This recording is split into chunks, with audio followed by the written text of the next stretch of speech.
Yeah, let's go.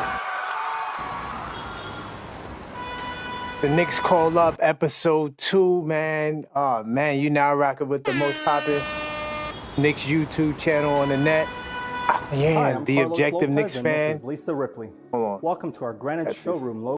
Sorry about that, y'all. Had another browser open. You now rocking with the most popular Knicks YouTube channel on the net. I am the objective Knicks fan, straight out of Kings County, New York City's finest, and you know the vibes. This is the second edition of the Call Up Show. Tell a friend, tell a friend. We now rocking. Maxine, if you're listening, share it in the Knicks Lounge to let the people know that we are now live. So prior to coming on live, I've been doing, just watching the ops, seeing what's going on. There was some games on the night. I managed to catch that Pacers game.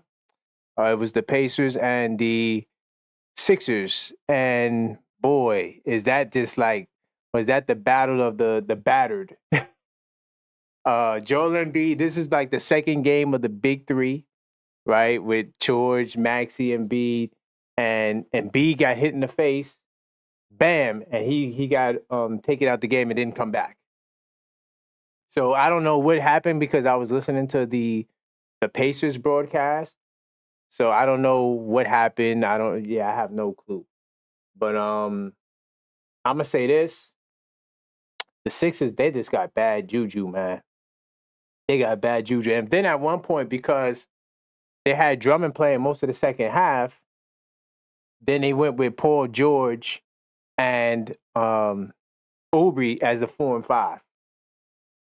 And the Pacers pretty much ran the floor with them. By the way, got a new Knick hat. You know what I'm saying? Salute to the New York City. Salute to the Liz Knick hat giveaway. You know what I'm saying? And I'm a Liz affiliate. And so I want to cop this, right? If you want to cop this as well, the link to this hat is in the description of this video, but I'll show that later. But doing some research, then I managed to catch a little bit of that Minnesota Timberwolves game. Man, that game was just another sad. Like, the Lakers is another team that's just falling by the wayside, if you ask me. So yeah, I just was doing some watching the games. I mean, none of these games matter because everybody is hyped about the NBA Cup right now, and of course, the Knicks is not in the NBA Cup. Pretty sad stuff. But yeah. Let me see what else is going on. Oh, the Bulls beat the Hornets. Some of these games, I ain't gonna lie, like the matchmaking for these games has just been kind of bad. Like, you got a really good team versus mostly bad teams. Like, they had the Suns versus the Jazz. Actually, that's a good game though, right? Then you had the Cavaliers and the Wizards. I mean, come on. So some of these games to me was just like, what's going on? But of course, everybody got matched up off of the NBA Cup. So that's what that was. But this Clipper Nuggets game looked like it's doing its work. For sure. So definitely, Maxine, I'm not sure if you in the chat. Hopefully you got a chance to send the blast out to the Knicks Lounge. As far as the Knicks right now and where we stand, you know what? I could go into research mode right quick. Let me see. So, that's one of my questions. Let me take that down. Got some questions for you Knicks fans tonight too. Hopefully some of you guys will call up. But I'm gonna go jump into the standings right now. Yeah, those are the games that's going on right now. But right now we're 15-10. Salute to Maxine in the building. New York City salute. I didn't get a chance to put it in the Knicks the lounge, the Knicks Lounge on Facebook. Definitely, if you can, Maxine, tag everyone and put it on. Let them know that we're live tonight. But as far as this, cool. Thank you, Maxine. As far as this, where we stand, right? We have the Magic on Sunday. Now, the important thing about this Magic game is that we actually could tie the Magic if we win. There's a good chance that if we win, we can tie them.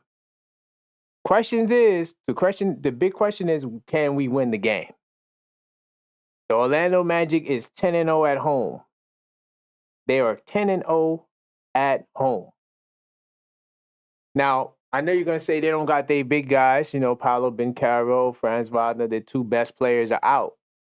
However, I believe they still have the top-ranked defense in the league right now. So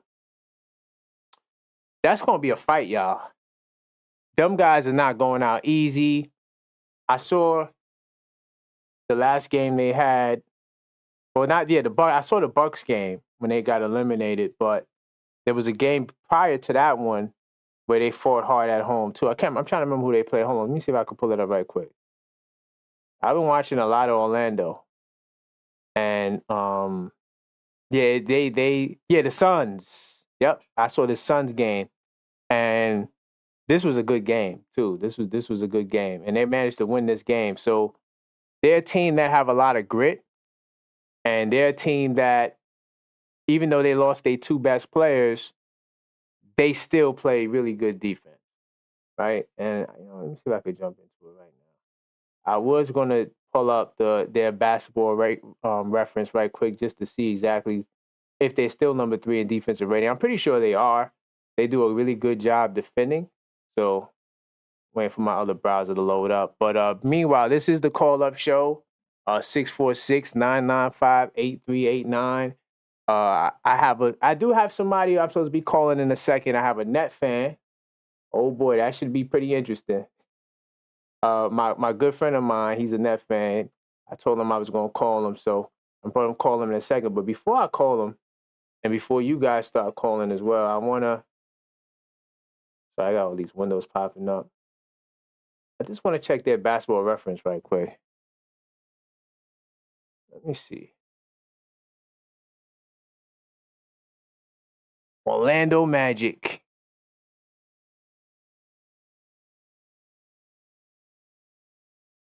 Just so we could get a rough idea where they are. So this says where the number is. But feel free to call up. This is the Nick Call-Up Show. So right now, they're still the third-ranked defense. So the Magic is still the third-ranked defense, and it's gonna be a battle. Those boys, they not giving up like that. But let me call my boy. Feel free anytime you guys can call up at any point you want to. Like I said, this is the Nick Call-Up Show. This is a show for the fans to tap in. And this show's no topics. There's no topics. It's just Nick conversation. We could talk about the game. Like I said, I'm getting ready to turn it up. Once I call this brother right here, man, it's gonna be crazy. It's gonna be. And it's funny, when I told him I was gonna call him, I was on my high horse. We 4-0 in our group stage. We going into the quarterfinals. I'm feeling myself.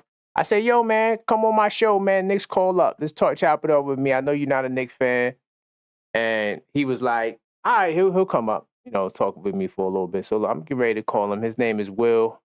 I call him Ill Will from the Ville. He is from Kings County, by the way. Kings County, stand up. Let me give this brother a call. So it's ringing. It's ringing. Hello? Hey, Will, you live on the air. The Knicks Call-Up Show, up, brother. How's it going, man? We got 400 people listening to us right now, man. And I told everybody I was going to give you a nice little call, and we were going to have a conversation. But salute to you, man. How was your day, man? Day is cool, man. I was looking forward to today. I was looking forward to tonight because I wanted to, basically set the record straight that there's absolutely 2 teams in New York. But we can go ahead and talk about yours first. Okay. No. Listen, all right. I you know what? I'm feeling that energy. But I do got to say this. When I first told you to come on the show, of course, my man Ron from Still Knicks fan, he couldn't make it tonight. And so I wanted to make sure I have at least somebody come in. And I like to get somebody from the other side, too, to tap in and share their thoughts. So at the time I was on my high horse. We in the quarterfinals, you know what I'm Oh saying? We yeah. get ready to head into it. I'm like, yeah, we 4-0 in the group stage, and then bam. And then I'm like, oh man, do I cancel the show?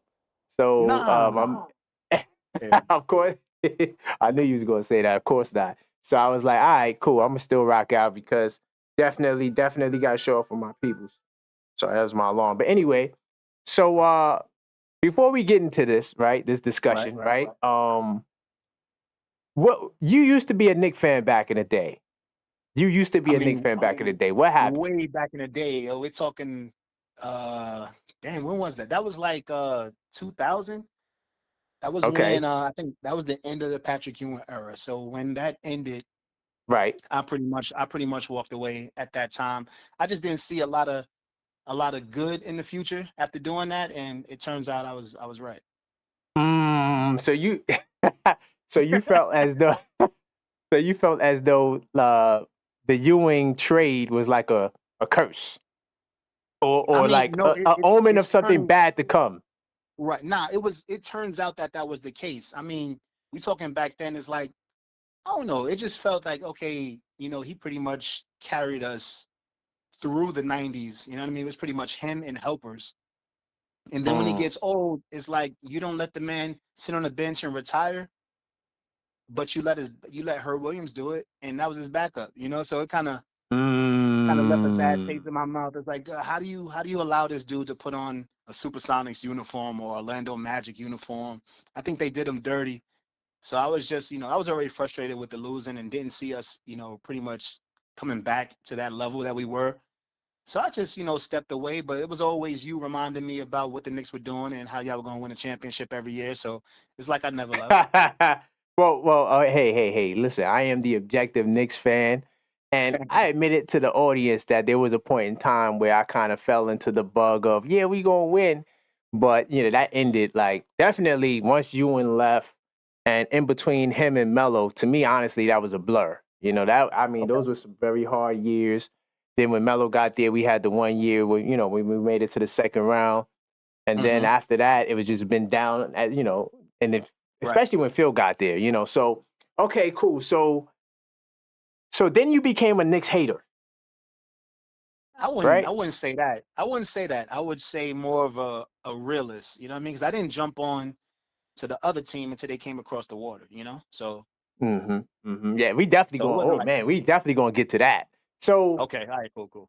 so you waited till they got across the water, right? Because nobody was rocking For with the sure. no New Jersey nothing in New York. You know what I'm saying? Salute to Right. my Now we Jersey were people. happy that they were in they were good. They made the finals, Jason Yeah, Kidd and all of them. But no, yeah. we Salute weren't to my Nets Jersey fans. So people. Yeah. Salute. right. And we also didn't have beef with net fans either, like that. There was Because no reason. Nah, there was no reason to. no reason. When the Knicks were good, the Nets were bad. When the Nets was good, the Knicks, like it just was never. And Right. then also, even if we both were good, like for a brief spell, we never met in the playoffs. So it's like it's hard to have Right. Never the had to beef. choose. Yeah, you know what Right. I'm saying? Like it's not like so. And then some of my people, I'm pretty sure, are Net fans too. You know what I'm saying? On the low, or at least they watch Right. the Nets and they don't mind the Nets doing well. Right. Okay, cool. So when you said when the team came over to Brooklyn, right? So the Kings County salute. You know how we do over here. My man Ill Will Mm-hmm. from the Ville. So when they came over, you Right. instantly just said, "All right, I'm a Net fan. I'm Instantly. riding with the Net." Instantly. Hell, Okay. instantly. Like we didn't have anything else. I think we had like a minor league baseball team in Coney Island. Like we didn't have nothing. So No, not in Brooklyn. No, we didn't have no other professional teams for sure. right. And of course, the That Liberty was it. play there, but they represent New York Nah, City. not But then. Like back then, I think they were in the Garden. you Like know what they I'm play saying there now, now. like even Oh now, yeah, yeah, like yeah, yeah, yeah. the Liberty played there, but so Brooklyn technically, the Nets is still technically the only team Brooklyn has realistically. But Correct. okay. So when they came over, now, so what I'm getting from you, and I know, of course, you my man, so I know pretty much what you're gonna say for the most part, but It's all good. you are not a fair weather net fan, right? Nah. Is it safe to say that? Because Yeah. a lot of people are fair weather, they're not real net fans. They Oh, so only net fans. you talking about when Yeah. the big three came and then everybody became Nets Yep. fans, right? Yep. Or I got you. even before then, when KG came, when KG and them came for that brief spell, there was some people that put on the hats, right? And then when they That's true. dropped, they left. So, but you Absolutely. Yeah, are right. You are a real deal Nets for fan. sure. So Right. yeah, I gotta give you a salute for that. Gotta give you a salute for that because one of the things I notice is that when the Nets are not good, it's like they fans disappear. You know what I'm saying? Like Well, they run. I'm speaking for the people in New York. Maybe you don't live in New York, so right. you don't But really got a reference point I would either say way. they're But not as talkative as Knicks fans for sure. oh, okay, they're not as tall. Okay. But let's keep it real. It's not that many net fans either, though. It's not Let's that not many. act like the stadium's not full. Like, isn't it, don't act like we giving out free tickets and shit. That's not happening. All right. Look, I guys. don't think so. This is my man. I don't I'm think letting you guys know. This is my boy. Conversation might get a little dicey, but do you remember? I sent you a clip. Well, I posted a clip on. This was like, damn, 2015. It was a No, I while don't ago remember. No, I don't. when the Nets were trash, bro. And Okay. I don't even like talking like that, but the Nets were trash. And I literally took a video and I was like, yo, man, these are your Nets. Everybody was cheering for, I think it was the Heat or somebody else was there. In Oh yeah, Brooklyn, cheering for they were that happens. cheering for the Heat. I was Yeah, like, that happens. damn. Nah, that happens. So yeah, we ain't gonna act, the real Nets fans are the people from Jersey. Salute to my people from Jersey. They the real Well, Net fans. I don't know how many of them stayed along after they left either. Because I tell you the truth right now, I am a Nets fan, but if they not in Brooklyn, then I won't be. Okay. Okay. So yeah, it's Okay. So location thing. you just tied you tied to the borough. I ain't mad. I can't be mad at that. Right. I Tied can't to the be mad borough. at that. You tied to the borough. Okay, so we got see guys, I bring guys on. Yeah, they may not rock with the Knicks today, but there's only one person I brought on. Salute to my cousin Dusty. He's a Laker fan. He was never a Knicks fan. So, but everybody I brought on this channel, at least at one Right. point in their Once life, upon a they were time, Knicks right? fans. Once upon a time. So, For sure. okay, cool. So now the Nets, let's go there. You already know how I feel about the Nets. I said Yeah. that the Nets are the most disappointing franchise in NBA history. The most disappointing. Because of the failure with the big three, you saying, right? All the failures. But yes, There's especially only with the been big three. two. Like it was the trade for KG and them, and then it was the big three. What else we do? That was it. Okay. I see you. Well, I know you're thinking about it, but that's really it. We ain't had no. that much going on. Well, okay. Well, when you guys are bad, you guys are bad. Don't.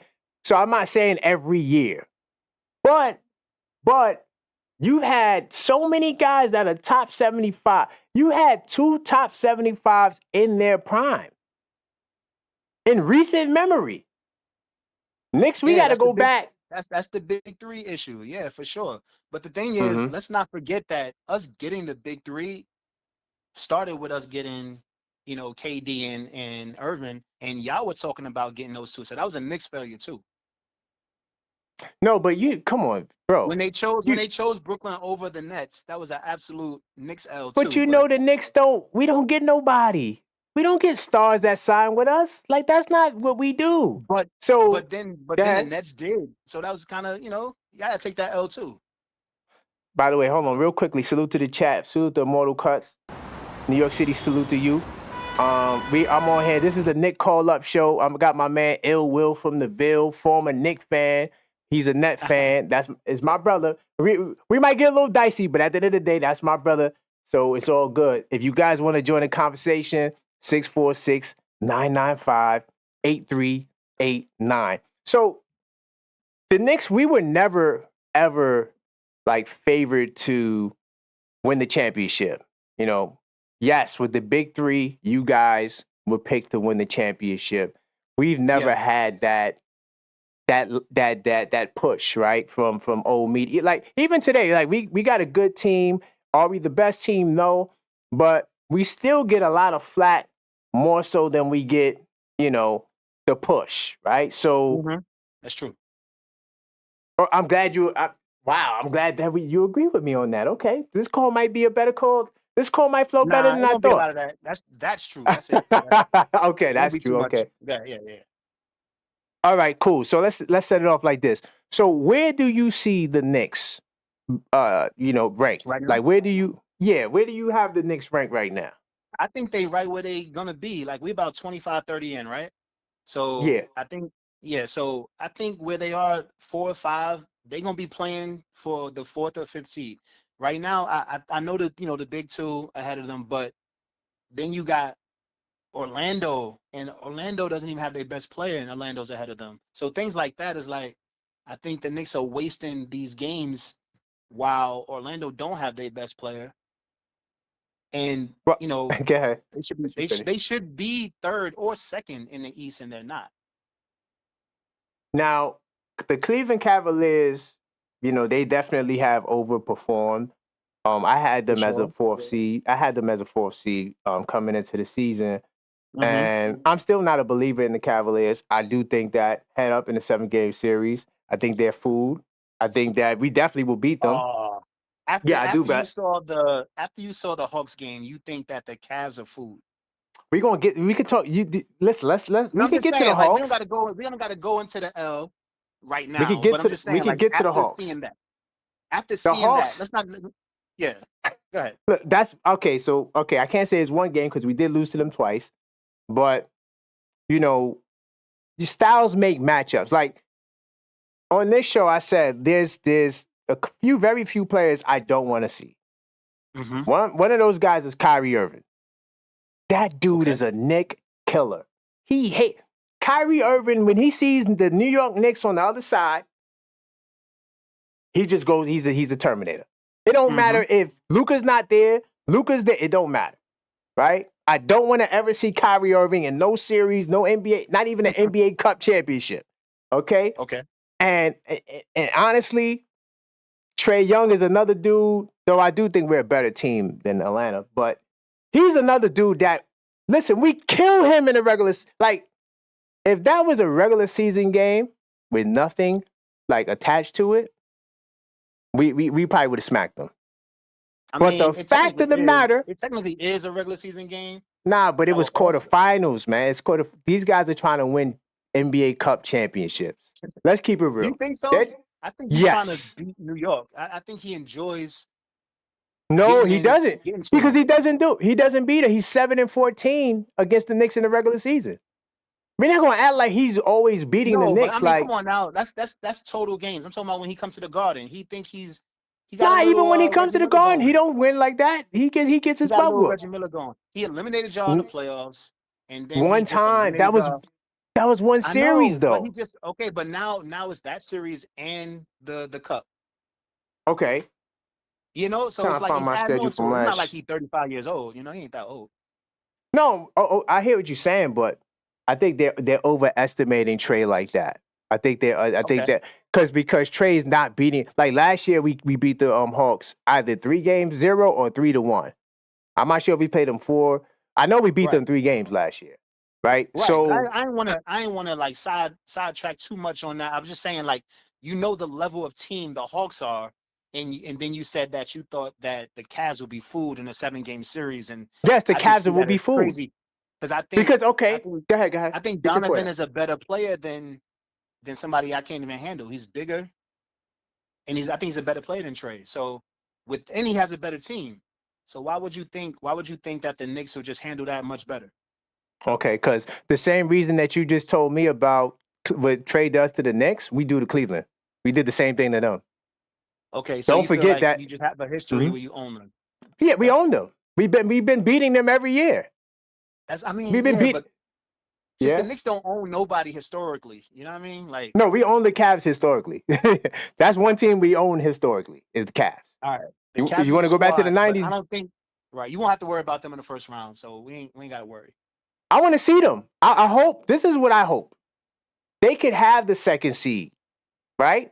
And if they finish first, I don't think they're gonna finish first. But if they finish first, I don't mind staying number 4 because I just want to match up with them in the second round. I want the Cleveland Cavaliers in the second round so we can expose them. Listen, what the all chat due think about that? respect.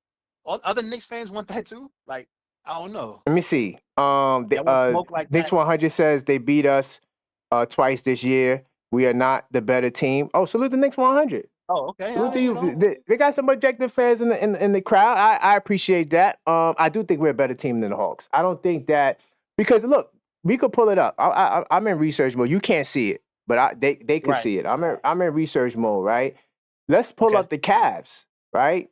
So the Cavs, they lost to the Hawks twice. So are you trying to say that the Hawks are better than the Cavs? No, I was talking 7-game series like you were talking, and I'm saying that I don't think the Knicks will beat the Cavs 4 times. I mean, before they lose 4 times. That's what I'm saying. I don't think so. Okay. I think that heart Now, and soul what about that grit that is going to take the win? I think y'all traded away that grit to get the star. Wait, hold on. Okay, we traded away the grit. Who is the grit? You traded away Julius Randle, right? Okay. Right, and then you also lost Dante, right? Okay. But you got a star in Cat, but Cat's not built like those two dudes. And I think you lost a little heart, but you got a star. That's what I'm saying. Why is Cat not built like those two dudes? Cat, come on now. Cat's not why you say that? Julius Randle. Like it's a different In type what way? of heart, toughness, grit. He's not that guy. So he's never been that guy. His game is not even like that. He's a finesse player. No, yes, he's a finesse player because he can shoot and he can take big guys off the dribble, but he also takes dudes to the basket. Let's not act like Cat hasn't been doing that. Grit? You saying that you didn't? You don't think that team's lost toughness? I think that honestly, looking at what we lost to what we have now, the biggest loss in terms of toughness is Isaiah Hartenstein. Because the reason why I say that is because as a paint anchor and what he's doing in OKC is what I actually kind of called the Hartenstein to OKC last year. I said, I hope we don't lose Hartenstein to OKC because he'll be a perfect fit there. But you can't keep Hartenstein and have the squad you have now. So I mean, no, we could. Well, here's what would have happened. He was gone. You knew he was gone. The season ended. Here's what would have happened. More than likely, if we would have kept Hartenstein, we don't do the Towns trade. Because one of the main reasons why we did. Well, I mean, you would have Hartenstein with Randall. Mitch would probably got traded. Hartenstein, Randall. Yeah. You have a tough Bridges team for sure. I think they'll match up against Cleveland better, but I don't think you will have the championship possibility talk that you have now if you had that same team from last year. So yeah, well, it wouldn't be the same team from last year because we have Mikal Bridges as the add-on. It's not the same team. Yeah, it's Mikal looks totally different than when he was on Brooklyn. I'm being honest. I'm not hating that that y'all got him because I like the package we got for him, but he doesn't seem to. When he was on Brooklyn, he believed that he was one of the best players, if not the best player on the court, and he doesn't seem to have that same feeling now. So I mean, Knicks 100, he's agreeing with you, but he also said Cat's a better player than Randall. See, I was getting to that. Absolutely, he absolutely is a better player. Cat to me is I don't believe in who wins the trade. I feel like it's too early to see who won the trade, who lost the trade. You got to see who wins the championship, what happens next year, like that move sets up a lot of long-term stuff that we can't analyze in 2-3 months. But at the same time, what Cat is doing, he is the best Knicks center since Patrick Ewing. He's putting up numbers we've never seen since Ewing. That's just saying that he's better than Marcus Camby and Amari Stoudemire. It's not like a long list. Right. Well, Amari was more of the 4, really. Tyson Chandler. We had Tyson Chandler, Eddie Curry. Tyson Chandler was he's a way better defensive player. But as far as like star, he's none of those guys. Amari was an all-star. Cat's better than both of them. So yeah, I get you. Like I Yeah. was happy that the Knicks had a good 5 because he wasn't allowed to play the 5 in Minnesota because of Gobert. So Once Gobert he's got there, right? yeah. So I think it worked out. I think it's a great fit. I absolutely do. I just don't think the team is that tough. Toughest dude on the But team is the point guard, is the smallest guy on the court. but Dante right now is averaging 8 points a game, Mm-hmm. and I just want to try to get his 3-point percentage. I mean, 8 points a game, we're missing that. Like, Well, I hold on, let me mean, see if I it's a can get totally his full different numbers. squad, though. Yeah, it's a totally different squad. You know, when he's So on the there, regular season, this is his number. The great Dante DiVincenzo, the great shooter, he's averaging 8.6 points, 35.2% from the field goal, and 32.2 from three. mm-hmm. We're He's complaining struggling out about there. Mikal Bridges. Hold on, but this is a Nick topic right here. Nick fans is Mhm. complaining about Mikal Bridges shooting. He's shooting way better than that. Yeah, And but that's not an Dante is even supposed to be swap. the That wasn't the trade. no, but That wasn't the trade. that's what I'm saying. But that is the trade. The real trade is Dante and Randall. If you want to add Hartenstein to it too, Hartenstein it wasn't traded; he left. But Right. Randall and Dante for Towns and Bridges. That's the trade. That's the trade. Towns, Bridges, And Randall, yeah, as long as you Dante. mention the slew of first round picks also, because then it don't. Okay, right yeah. there, I mean, that who sounds like cares? a great. Yeah. Well, who cares about first round picks? No one cares about first round picks. Whoa, the team that got them care about first round picks. No, yeah, right. Us. Rebuilding teams. Yeah, Yeah, that's rebuilding us. teams. That's But the team. we Yeah, trying to rebuilding. contend for a championship. Contenders, we only worry about second round picks. We ain't worried about first round picks. Well, I tell you Did you what. see? Go ahead. I think the team is good, but the team is soft. I The think they'd team rather is soft. outscore you than hold you under 100. And it's crazy to say that about a Tibbs team, but they rather Yeah. outscore you than hold you under 100. And that's just weird. That's not the style of a normal Knicks team or a Tibbs team. It's different. Well, but to be fair, Tibbs have coached teams that were top 5 in offensive rating, but they were never this bad defensively. But you see, here's the thing. See, I'm the objective Knicks fan. I cover the Knicks. What a lot of Knicks fans forget is that the Knicks were just as bad defensively in the beginning of the season. They did not get better until they did the OG Anunoby trade. See, a lot of people are short-sighted. I got a show. It's called the Knicks in 10. I cover the Knicks every 10 games. I just started it this season, but I've been tracking the Knicks every 10 games since last season. So the defensive woes we had now, we had it last year too. We went from like 20-something or like the high in the teens, and we moved all the way up to the top 10 once we got OG. Okay, well, That's OG's what there happened. now, right?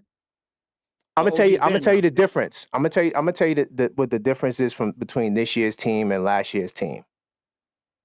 One, Hartenstein definitely is a better anchor than Towns inside. Right? That's one. There's no denying that. No debating that.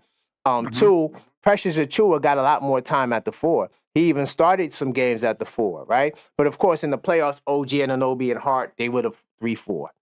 Right? But at the same time, you had a little bit more, players with size playing the 4-5 than you do now. Now you're going with Hart and OG running the 4-5, and Precious just came back. He just came off injury. So for the majority of the games, you're playing a 6'5 guy, and OG, yeah, he's 6'7, but I think OG will thrive better at the 3, and Mikal is a 3. So here's something that I proposed on the podcast.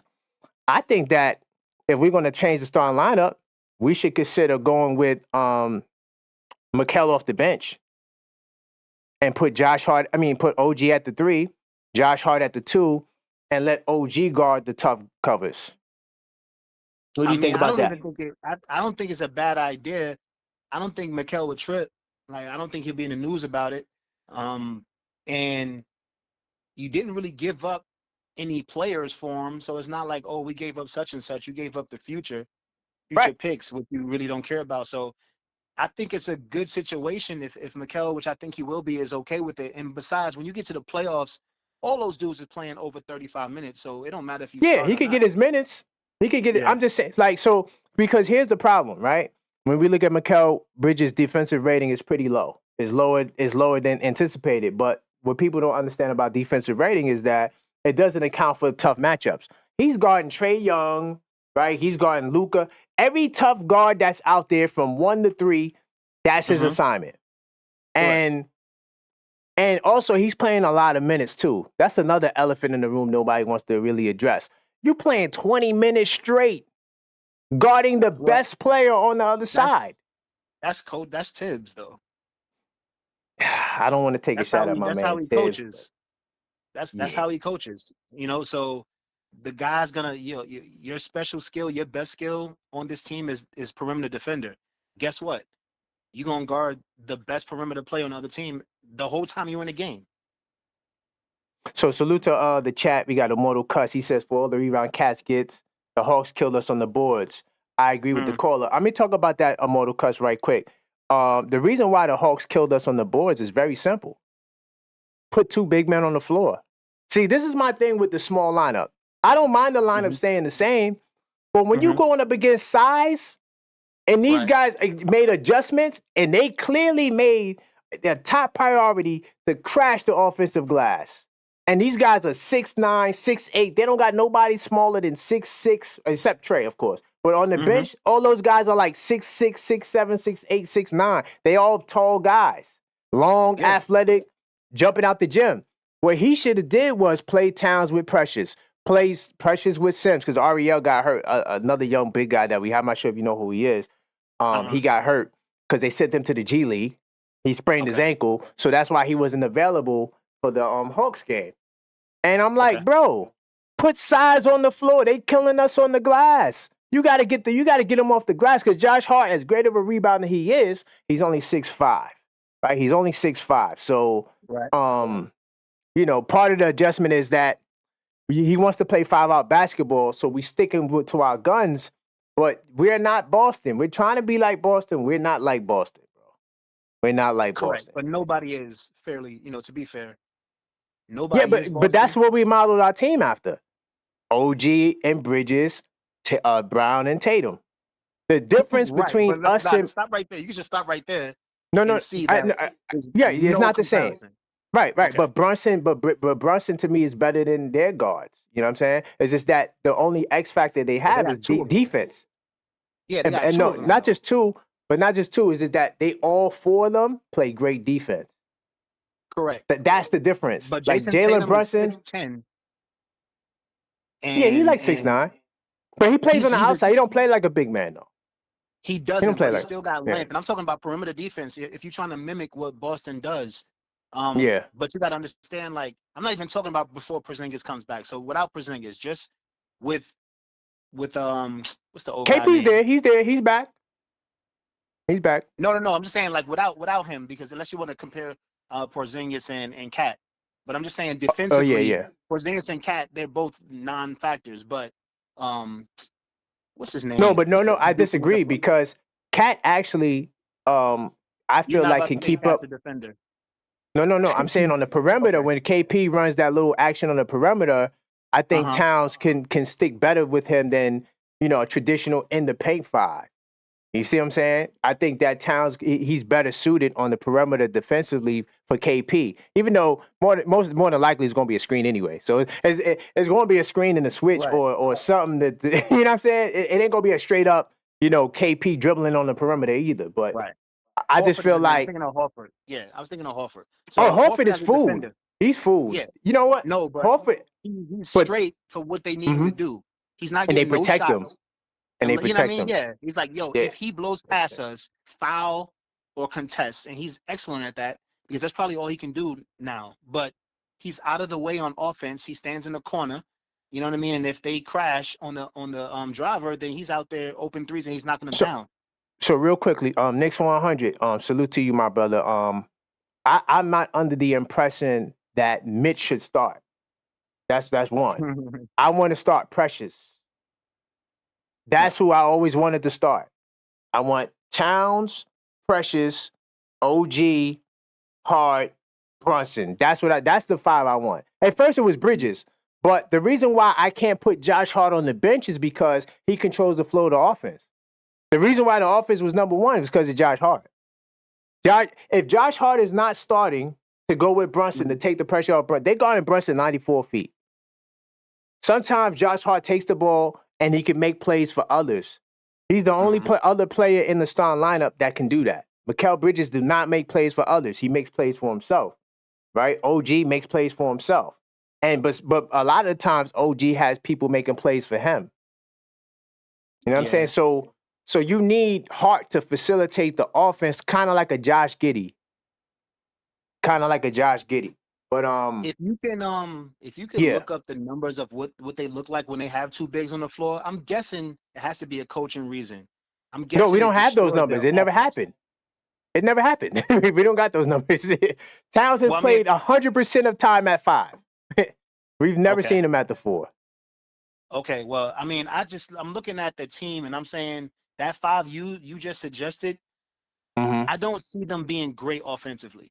I mean, all the pressure would be on Cat and Brunson to score. No, you still got OG. OG can spot up. Hart can score when you need him to. OG, and Precious. Yeah, but they're not scorers. I mean, to put that on them, like, oh, who's gonna be the third guy? I don't know which one of them raised their hand. OG's been the third guy. Bridges stepped his game up. Bridges should be the third guy, but that's the guy you But put on the OG bench, right? has been the third guy, though. Realistically, like, OG, like I said, before Bridges stepped his game up and started putting up these 20 balls consistently, OG was that dude. And creating for himself, too. OG was stepping up looking like Kawhi, like a baby Kawhi. Like, no cap. I think the suggestion is good. Like, if you have a string of, like, lower tier teams, you can try the 2 big men and see how it looks. But I think that destroys your offense. And because your defense is not top tier, you can't afford not to score. Yeah. So that's what I'm thinking Tibbs is doing. Is like, right now, I'm looking at the stat. I put it in research mode so everybody can see. Right now, OG Anunoby, he's the third leading scorer on the team at 17.4. Bridges is 17. So OG technically has been that dude, but Bridges have recently been stepping his game up to give Bridges credit. In one game, that 17. That could change. Yeah. Right. Yeah. I mean, it was even more because before at one point Bridges was averaging like 15.9, and so OG has always kind of been a little ahead of him. But like I said, he's been stepping up his scoring. And then look, we got Deuce McBride giving you 10. Everybody talking about Dante DiVincenzo. Look at what Deuce McBride is giving you off your bench. 10 points, 45% from the field, 41% from 3.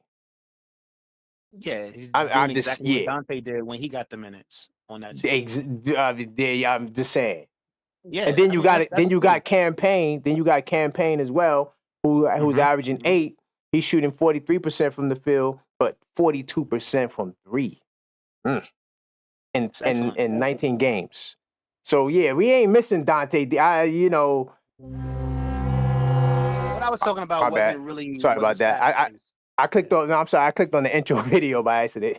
they wasn't hearing this, but Dante. It wasn't stat based. It was more heart based, more grit based, more like old school, hardcore, hard nosed Knicks. Not, shooting percentage. But yeah, I get what you're saying. Like, he's not missed stats wise for sure. Let me see what the chat's saying. Salute the Mortal Cuts. I think Mitch is the better rebounder on the offensive board. Mitch is the best offensive. Listen, when Mitch is healthy and he's playing, he is the best offensive rebounder in basketball. Like, but the key thing is he has to be there, and he hasn't been there. By the way, if you have a point and we haven't got to your message, you could always call in 646-995-8389 and chop it up with us. I'm not sure how much longer you got to go, Will, but good conversation. I didn't expect it to go this way. Kind of diplomatic. It's cool. I like it. I like it. I'm good. I'm good for it. But you're right though. That's why I'm saying I don't want to change the starting lineup. I really don't. Because I feel like 20 games in, 25 games in, you already built your identity on the lineup. My thing is you're going to have to abandon it, right, during the game, or make a tweak during the game when you're getting out muscled.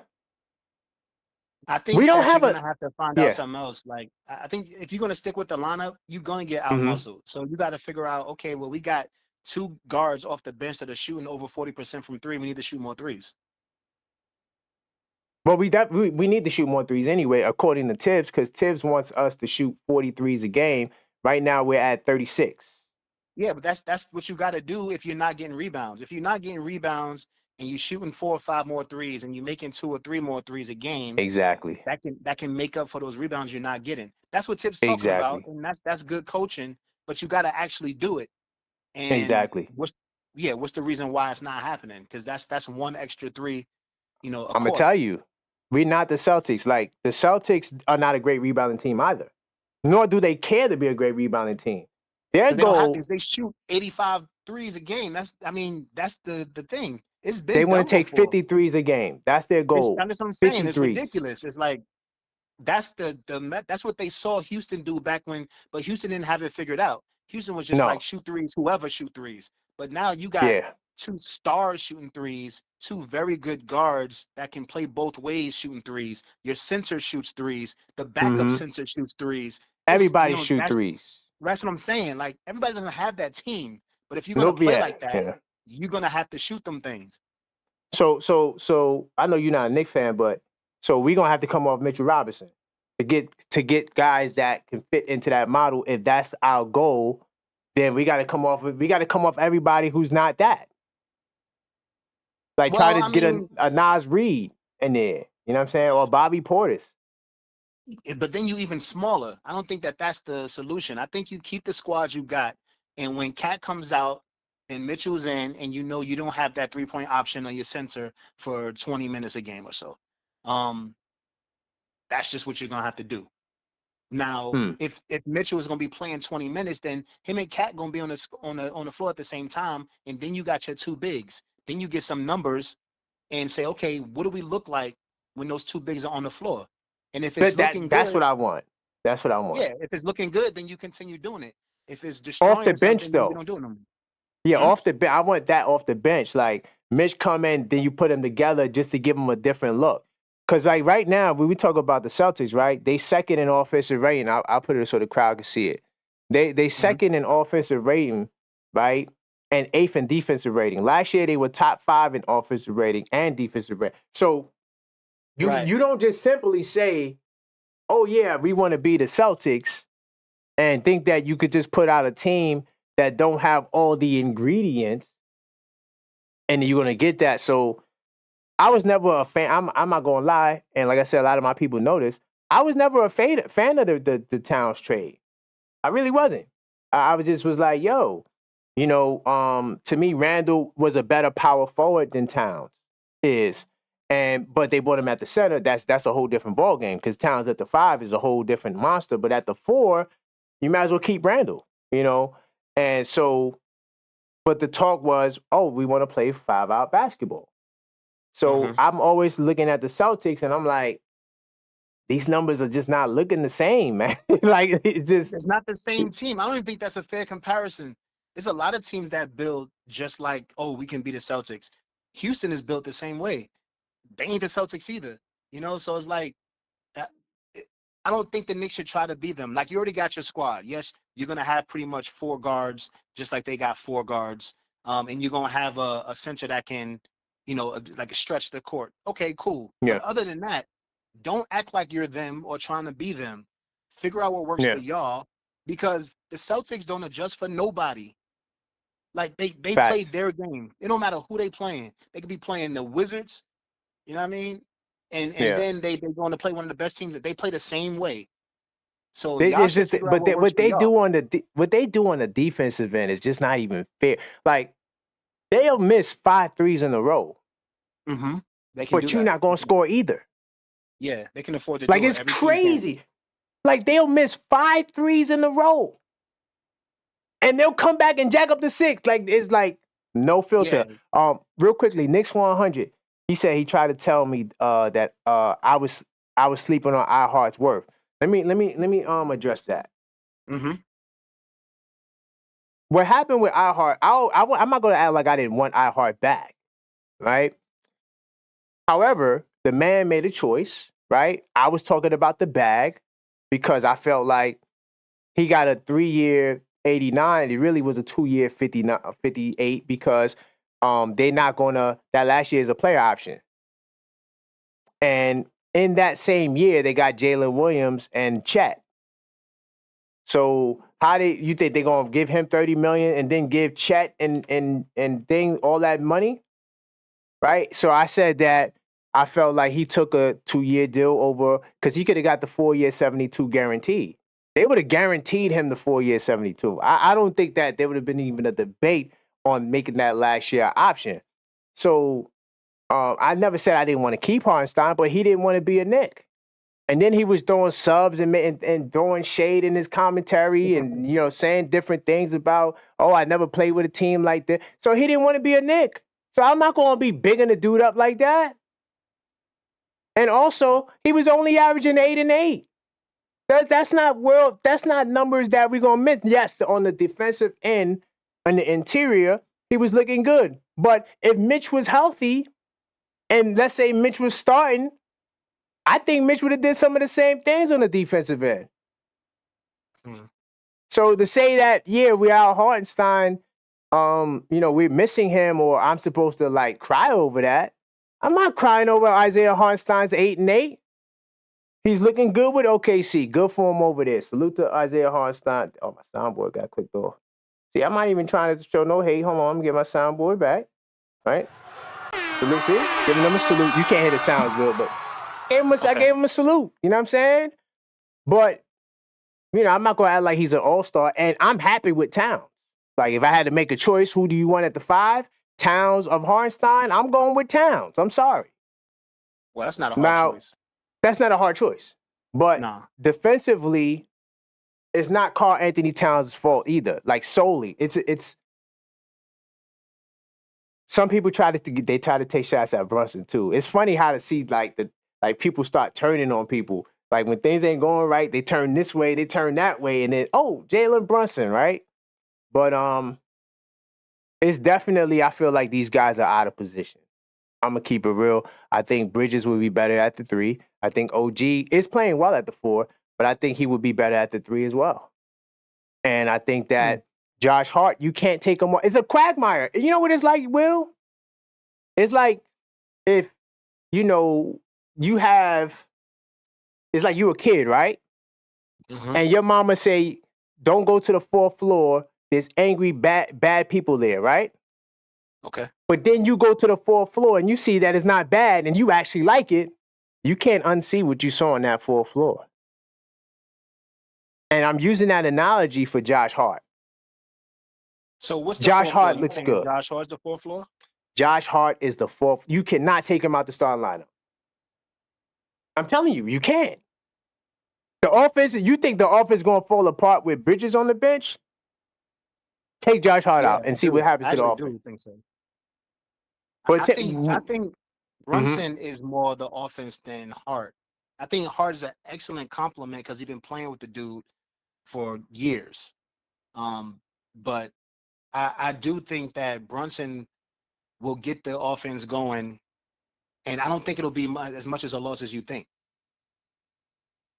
Okay. I don't think Hart is a offensive igniter like you think. How many Knicks games have you watched? All the Nets games and opening night. So I'll probably say not enough, 7. brother. It's not enough. This brother's getting triple doubles. More than 7. No, but listen, this brother's seriously. Which other non-Knicks fan watched 7 Knicks games? No, I respect. I watched a lot of bro. I watched. Let me think the team I watched the most. That's not Knicks. Has nothing to do with the Knicks. I watched a lot of Magic games. The team's on TV. You should watch the Magic games because the Magic's ahead of y'all without their best player. So I watch a lot of Magic games. I don't watch enough Cleveland games because when I look at Cleveland, they're not playing nobody. That's a whole nother topic. When who else I watch? I watch the Celtics for sure because that's the team they said we trying to be like. And I'm looking at the Celtics and I'm like, the Knicks, and I'm like, this is not the same team. I just don't see it. You're not them. And let's not forget that 3 of those players were gone all summer. So they're not even really well rested or, at all. So when you don't have to play no back-to-back games and they can concentrate on one team, I think they're still leaps and bounds ahead of anybody in a 7-game series. I don't think you should compare yourself to them. I think you should be focused on 2, 3, 4, and 5 seed and try to be better than them. And then see if you could, match up somehow, some way with the champs. Well, I'm gonna tell you right now, even though it don't look it, I got faith in what we're trying to build, and I do think that our offense is ridiculously great. I think as we continue to figure out the defense, because right now we're 16th in defense. We've been creeping up in defense. Before we top 10 in defense, and then the defense is fixed. So I think that we need more time, because another thing I always say, this is a brand new team. Boston, they won the championship, same team. Cleveland got the same foundation, right? Magic, the same young boys they've been building for the last couple of years now, right? Who else is in the top? Even Indiana got a year under their belt with the same exact team, right? All these teams are the same. So you come in with a brand new team, we're going to have growing pains, even though we have a lot of hype and a lot of people thinking that we're like number 2, number 3, whatever. But look, I just want to show you something, because I got it, and I'll put it up for the people to see it too. Josh Hart, this is his basketball reference, right? This is the last. I'm just going to go in descending order. So against Atlanta, he had 21 and 6, not rebounds, 6 assists, 8 rebounds, right? Against Toronto, that was a blowout. He had 10 and 3, right, assists. And then against Detroit, he had 17, 3 and 6. But then against Charlotte, he had 18 and 6. Against Orlando, he had 11 and he had a triple double, 11, 10, and 13. Okay. So that's his stat line. And how he's getting the assist, he's making plays for others in fast breaks, because he gets the rebound. So once he gets the rebound, he has the green light to run. He's out of there. Yeah. He ain't stopping for nothing. He's gone, right? And he's only going to pass it if he needs to at the basket or right before he gets to the basket. So that's one way. And then 2 in half court. So here's the problem. You take Hart out the lineup, now they're going to blitz Brunson. They're going to blitz Brunson, play him 94 feet. It's a lot of energy and effort. And remember, he's being guarded by guys 6'8", 6'7". Right. So, these guys are all over him, right? So sometimes Josh Hart brings the ball up, and then they'll play Brunson off the ball or coming off screens. Sometimes it's a double screen. Sometimes Hart and Towns will set double screens off a handoff, right? Just to try to free up Brunson from, having to deal with such aggressive defenders. You lose that. I don't think you worry. I think you worry about it too much, because him being benched, you got to understand, when we talking the playoffs, when it actually matters, the Knicks only playing 2 to 3 guys off the bench. So even if he come off the bench, he's still going to be out there a good amount of time to give Brunson a break from getting guarded the whole court. Yeah, but listen, we were 12-0 before that last debacle when we lead in first quarters, right? So do you go down in first quarters because now you coming out, your offense is not as crisp, and now you're not producing the way you would, right? Because you think that, Bridges is the better scorer, so the offense. No, that's not how it always works, because you have to have the proper balance. Yeah. No, Bridges is a better defender and scorer. But what I'm saying is, in terms of controlling the offense and making it easier, and part of the reason why the offense is number 1 is because of Josh Hart. I'm just keeping it real. Trust me, I watched the games, not just one time either. I watched the game. I had to watch the Hawks game 2.5 times, because I had to go back and just watch certain moments in the game. So because I also got a blog, by the way, this week inside the Knicks.com. That link you see there. I did an article I wrote on the Celtics breaking down the game, because I'm like, wait a minute. You trying to tell me the only reason why we lost this game is because we couldn't get no rebounds? That's really boils down to. And of course, Jalen Brunson didn't show up. That's the elephant in the room too. But at the same time, the glass. We were up. We were +2 in rebounds at the first half. And then in the second half, we get smoked on the rebound. I think we was -11. And then they get 22 offensive rebounds. Absolutely choked the game away for sure. Choked the game away. Yeah. It just Not to happened to be an mention tired elimination game, legs, but but it that's a could whole have other been topic. shit. It could have been just a Tuesday game. It just happened to be a game that mattered a little more, and they didn't have it that night. That's what By the happens way, with the Cup games. salute the Knicks will be champs 25-26. He has the best name on YouTube. Let me see what my brother talking about. He's also a objective Knicks fan nation channel member. Let me see what he's talking about. I like Precious starting at the power forward. Got to give serious consideration to either Mikel or Josh coming off the bench. We have one of the highest scoring starting five in NBA history. That's a fact. So we can make an argument about not benching any of them. No. So look, Knicks will be champs. You came in kind of late. For the record, even you on Knicks 100, I don't want to change the starting lineup. I don't want to change it. I'm just saying, like, if we're going to change the lineup, who are we going to take out? See, that's where it gets. See, that's where it gets like ugly and like, ooh, I don't want this player to come out. But the reality of it is, hey, yo, we might have to make a decision that's best for the team. Like I always say, I'm the objective Knicks fan. I don't care about the name on the back of the jersey. I care about the name on the front of the jersey. Like what's on this hat right here in New York. You feel me? So I'm always going to ride with suggestions to improve the team. I don't care about 6 draft picks. I don't care how it looks to anybody else. If Bridges coming off the bench is going to make the team perform well, that's what has to happen. If it's Josh Hart coming off the bench, it has to happen. I don't care. I'm not married. I'm not tied to none of them. But go ahead, Will. Yeah, I'm just saying, I don't think it's going to make as big of a change as y'all thinking because, again, y'all only go 3 deep on the bench. So all these guys are playing 30 minutes. So, but Will, you can't do that for 82 games, bro. You can't do it. And then, which is why Thibodeau's teams die in the playoffs because they dead tired from playing 30 minutes every night. No, but hold on. Games. But to be fair, Tibbs has not been doing that. I can't speak for Chicago, but in New York, he hasn't been doing. This is the first time he's doing it. But last year in the playoffs. But playoffs, yeah, playoffs you're gonna play more. Josh Hart didn't come out the game. He put up. That, yeah, that's fine. I'm talking about for the season, like 82 games. Yeah. Josh Hart was not playing like that. He wasn't playing. You want to pull up the minutes from last year? He went to Josh Hart like that. They went to them like that because of injury.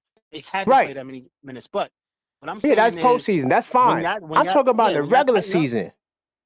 Can't do that. Right now, so we 25 in. We got a little like what 50 something more, right? You got 50. You got a nice chunk of the season left. We got nice little games left. He needs to play 9 guys. The rotation has to go to 9. Period. Even before Mitch comes back. But how many minutes are those? How many minutes are 8 and 9 playing? It doesn't matter if I'm gonna tell you. If they playing 8 minutes, huh? What's that? I'm gonna tell you what it needs to be. Right? I want to go with Ariel at the backup 5. I want to go with Ariel at the backup 5. He's way better than Jericho Sims. He gives you a little bit more on the offensive end. He can defend. Mm-hmm. I'm not saying he's as good as Jericho Sims right now, but you never know. He could be, right? And then also I'm going with Precious Achiuwa, right? He's going to be my 4-5, right? And then I'm going with my 2 guards, Campaign and Deuce. Let's go.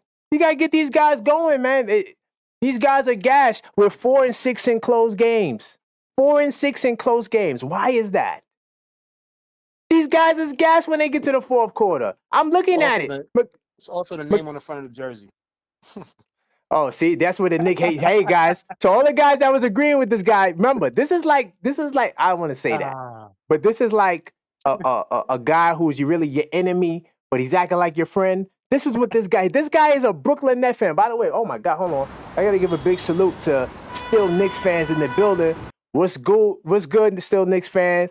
Next week, by the way, Ron from Still Knicks fans will be in the building, so stay tuned for that. We're going to have a nice conversation. And by the way, this is the Knicks call-up show, 646-995-8389. Man, you Knicks fans are shy, man. You guys got to call. I got a Net fan on here, copping please for the Knicks. Right, we got to shift this up, man. Let's get to the nitty-gritty, man. Me and you, we had a bet. And the bet was who's going to win the championship first. Where are you on that bet? You still confident? Yes, I'm absolutely confident that the Knicks won't win as their team is currently constructed, and I see them being constructed this way for at least another 3 to 4 years. In 3 to 4 years, I think that we're competitive again. Depending on who we draft, we may be competitive next year. We got that Bum Simmons contracts up, so we got some money to play with. We also have 3 first-round picks. When I say we, I'm talking to Brooklyn Nets. We also have 3 first-round picks. We're playing pretty decent. You know what I mean? Right now, we're in the play-in mix. I think we're like 10-14. Not great, but I would say better than most people thought we would be. So I think that new coach is doing a great job. Very surprising to have 10 W's in our first 24 games. It's crazy. But with those 3 picks, I think that we can either package them and force our way to the top if we want to do that, or we can get depth and try to sign a really good player to play along with our young guys. I think the team is as currently constructed is just missing a star. I know we got Cam. Cam is a scoring machine, but he's in need of another star because he plays sporadic. He does whatever he wants to. He'll take a shot with 14 seconds left on the shot clock. And he loves to take the last shot, even if it's not a good last shot. So if we can have somebody maybe a little older to show him the way with our 3 first-round picks, with our multiple first-round picks in the years to come, I feel better about our future. But I do think the Knicks will be good. They just like how we were in the 90s. Like you Well, may okay, make the hold up. Eastern Conference Finals, Hold up, but you're hold up, not hold winning up. a championship. Hold on, I don't mean to interrupt, but see, guys, this guy is the sworn enemy. He said you guys ain't winning nothing. I just need to establish that. Now, hold on. Before I reply Yeah, I to said you, that. because you said a lot. You said a lot. Yeah. I do got to read some of these chats. Cool. Let me see. Knicks will be champs 25-26. He says you don't Crazy. trade for Mikal and Cat growth. If this season was meant to be growth, they would have kept Randall. Facts. I agree. We supposed to be competing for a championship. Facts. I would take Capella for Mitch and Sims. I wouldn't do that. Capella's he's all right. I wouldn't do that. Let me get back. And by the way, Mitch and Sims don't make enough money to match that contract. Now let me go in on this net fan. All right. Now I want to say this. First off, the Nets. This is why I say y'all the most disappointing franchise in the NBA. One, you don't know whether or not you don't know whether or not you want to rebuild or be good. I could hit you up. I'm looking at the standings. I'm like, yo, y'all dudes is really trying to be 500 right now? Why would we lose though? Like the dudes on the team ain't gonna lose. Like losing and tanking, that's the higher ups. They'll put the team in position to lose. And that's why you see the trade rumors, right? Yeah, I mean, yeah, if they trade Cam, it's clear that they trying to do they're trying to worse. trade everybody. Everybody's up for sale. But in Brooklyn. The thing is, like the guys on the court, they want to win. The guys want to get the dub. Like, that's what they're going to try to do. And I say with us having 3 first-round picks, what do we need to tank for? Okay. Go out and try to win. Whose pick you got for this draft? Do you know? Knicks, Bucks, ours. That's 3. Oh, damn. Y'all okay, so y'all need to tank, bro. So wait, hold on. So because me and you, the only thing we disagree on is this Knicks net stuff, really. Every other team, we got the same team, right? So we both rock with Duke right now. And by the way, I think Duke looking like they got the number 1 defense in the country. That's a whole other topic. Nah, Duke is for real. I told you that we'll get good as time goes on. Yeah. Crazy young, but the number 1 defense is crazy. But so you trying to tell me that this kid coming out of our school that we rock with, y'all not trying to get him? Not trying to get him. I love Duke. Don't get it twisted. And I just don't see LeBron James, Kevin Durant. I don't see generational talent. But it's early.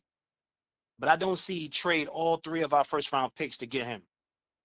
No, but you don't got to do it if you tank, though. They might give you the first pick. Because you got to look out. You got to look out and win the lottery. So, tanking is not football. That works. You the worst team, you get the first pick. Yeah, but in basketball, it doesn't. Like, you could tank, be the worst team, and end up with the 4th pick. But you see, that's why I don't have no faith in the Nets. I think y'all will forever be, just never. Here's how bad the Nets is. Y'all get KD. Y'all get Kyrie. Y'all get hype. Y'all get picked as the team to win the championship. let's not act like they were like playing together. Don't get it twisted. Those guys No, but played like 11 games together. so whose fault is that? Injury, it is nobody's fault. The bottom line of what I'm trying to say, whether it's injury or whatever, is that you guys always find a way to trick it off. So you could get Cooper Flag, you could get whoever the other kid coming out after that, you could get all three of them. And it's going to be a circumstance, an injury, a foot on the line. It's going to be something for you Nets not to make it and go further. So that's Even why. with the foot on the line, we were injured. It was just KD. It was the KD show. Yeah, but y'all might have won the championship if if he had a shoe size smaller. No, because we were still injured. Those three weren't on the court. It was KD. That was it. So if we got through that round, we would have lost in the next round. All I'm saying is this, man. You guys need to just trick off your season. We choked things away. We didn't choke away the KG stuff. That was a trade to try to become relevant. We got a new team. We're going to get these old players. It's going to get butts in the seats. And we're going to trade these 2 first-round picks that we have no clue who they are. It turned out that they were Jason Tatum and Jaylen Brown. But we did not know that. Yo, you know what I mean? It's funny. Don't act like we knew that, because we obviously would not have made that trade. You know what I mean? Like, you acting like we knew that and then traded those two. But see, but if that was the Knicks, y'all would have said, "Oh, the Knicks don't yet. Look at y'all. Y'all always missing out on the future." The Knicks wouldn't have even drafted Brown and Tatum. They would have drafted somebody else, one European player, and then somebody else who played 4 years in college and they thought would be a good leader and would be off the team after the rookie contract. That's what but what are y'all doing? Y'all about to not even get nobody because y'all trying to finish in the top in the play-in. That's what the 3 first-rounders are for. We don't need to suck if we could package our 3 and go into the top 3 or top 5 to get who we want. No one's giving you top 3 pick, yo. No one's giving you a top 3. What are you talking about? No one. If we are in the play-in, we already in the middle. So we like 12, 13, 14 for us. That's our pick. And then Milwaukee's pick, and then y'all pick. Those are 3. The highest you're going to get is 6-7. Say highest you're going to get 6-7. Telling you. You're not trading from 12, 2 other first-round picks to move up 6 picks. That's ridiculous. The draft's You're not getting in the top 3. That's what I'm trying to tell you. You're not going to get in the top 3. And then with all that effort, you might as well just tank, right? You might as well just lose. But you're still not guaranteeing it. Like, we can make the no, but think about it. Playing right now, lose, right? Be in the lottery and end up in the top 3. But hold on. Let's say you really want the first pick, right? If you lose, you can't want it. The NBA chooses the first pick, but that's I understand that. But let's say that's a goal of yours. Let's say you lose and you come up like the Knicks. Remember, we tanked when we was trying to get Zion, and we wound up getting RJ with the 3rd pick. Okay, so let's say he gave y'all in LA 3 and 4 because they didn't 3 and 4. Like, we don't want to. We don't want to rig it for you, right? I'm glad they did that because Zion in New York would have been a disaster. Anyway, that's a whole other topic because of the injuries. But so what you could do, because we wouldn't have been in a position to do that. You got 2 other first-round picks. You can trade those 2 other picks and then the 4th pick or the 3rd pick and move into the top 3. You see what I'm saying? Move into the top 2. That's what I'm saying. Like, if Cooper Flag was looking like LeBron right now, then absolutely I'd be on board with you. He doesn't look that much better than you said LeBron. LeBron's number 2 all time. How you gonna put LeBron? Come on, bro. I'm talking about coming out of high school. They both had the same fanfare. LeBron just happened to go straight to the NBA. Cooper Flag. LeBron is on another. Yeah, that's a different strategy. No, but cool. I'm telling you right now. Talking about AJ the same way. Who's another young dude. He's the number 1 guy going to BYU. They talking about him the same way. There you go. They talking about him the same way. So whether it's Cooper or not, what I'm saying, the bottom line, what I'm trying to say is that I don't understand why the Nets are trying to play to pretend like y'all a good team or a decent team when y'all really not. And it's time for you guys to just stink the bed up and be irrelevant. That's not helping because who else is the guy? I'm just joking. I'm joking. Not the guy. Who is the guy? This is not. I think Cooper Flag is the guy. I think he's the guy. No, I think Cooper Flag is the real dude. I think Cooper Flag is gonna unfortunately end up like on the Wizards. And he's just gonna be like, I don't know. Unfortunately, stuck in Loser Town. He's better than Ricochet. Who better than who? Oh yeah, for sure. Ricochet You talking about from your Hawks, the your first dude, Hawks. my Hawks. Well, Hey, you moved to I the would A. say yeah, that's true. That's true. I'm in the A, but they beat y'all. So what are we talking about Oh right now? God, they beat us in one regular season game that happens just so happened to be. They beat us. Come on, bro. Just so happened to Listen, be for a cup, right? it just so happened to be for a trip to Happened to Vegas. be kind Okay, of important. All right, cool. That now sound like a Knicks fan right there. Knicks fans, if y'all heard that, that's how y'all sound all the time. Oh, it's just a regular season game that happened to be for a cup. Oh, okay. Well, listen, then it's man. a little more important. It's a little more important than a Listen, regular man. At season least game. we make it to the cup, man. The Nets they ain't got no chance in hell to get into the I'm cup. just letting you Anyway, know the look. cup is irrelevant. It's not important. It's a dumb thing, and they should never have it. But No, it I was, disagree. I like the it cup. I was. like it. The cup It's is not the end all be ridiculous. all. It's not the end all be all, but I It like it. doesn't mean anything. The Lakers beat the Pacers last year. What does that even have to Hmm. do with anything once you translate to the playoffs in Boston winning the championship? You know, You like it just has want to nothing to hang do a with anything. banner. Come on, the Atlanta Hawks are trying No, to you hang don't a hang banner, no bro. cup banner. Get out of Yeah, here. you got to hang a banner, man. That's what the Lakers did, Trash. right? They shouldn't. If they did, The great they should take it LeBron. down. They should take it But down. They got real banners okay, in there. okay. So you still think that the Nets have a better chance of getting a championship first? Of course, not right now. Yeah, I mean, because the Nets are not a good team. not I'm not right now. saying No, that. not at all. But it doesn't You matter just, because y'all not winning anything right now. I think y'all gonna be right where y'all are. Y'all gonna be 3 or 4, or if you hit a losing streak, 5, worst case scenario. And I think you're gonna be just as good next year and just as good the year after that. guys. Because By the way, you you hear got this veterans. guy? Do you hear Where's the him? improvement coming from? Like you have no young up and coming players. Everybody is at their peak right now. They're in their prime. Who's getting better to take over the Who? team and take them over the hump? Or see, I was gonna say Nobody. who's the young up and coming player in Boston, but like we're not. But But they no, they right where y'all are. It's just that they better. they just play better. Like the defense, No, like no, no, no, that's no, that's no, the no, Nick defense. fan. No, it's the Let me be defense. It's clear. the defense. They are way better than y'all. Like player for I'm player, not gonna say I they don't think they better. way better than. I'm not gonna say they way, but I disagree. I think that the defense end So is you what think separates us from Cat and Boston. Brunson your best players, right? Cat and Brunson, those are your 2 best players, right? Yeah, and they won their Okay. matchups against the Do Celtics. you think no, I'm not now we're not talking about that. We're talking about a 7-game Oh, you don't series. want to go there? Right? Okay, No, okay. because I don't mean nothing once you get to the playoffs. But if Brunson and Cat are your 2 best players and Yeah. you put them up against Brown and Tatum, Okay. you think that's comparable? Um, when you say comparable, of course, Brown and Do you think Tatum are you would more. ever wake up and They're more hear rumors of a accomplished. trade? Would you ever hear rumors of a trade of Boston calling the Knicks for Cat and Brunson and No, attempting to because they trade did. Brown? And Yeah, no, they not at don't all, need right? them. They don't No, need it's them. not they don't need them. It's just not a fair trade. I think they would It's do not a fair. Brown for Brunson. I think they would do Brown for Brunson.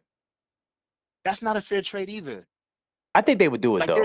there's no equal guy. Like If Boston didn't win the your championship, I 2 think on they the would do it. team, they're 3rd and 4th. Like if you put Brunson and Cat on the Celtics, they're the 3rd and 4th best players. I don't know about that.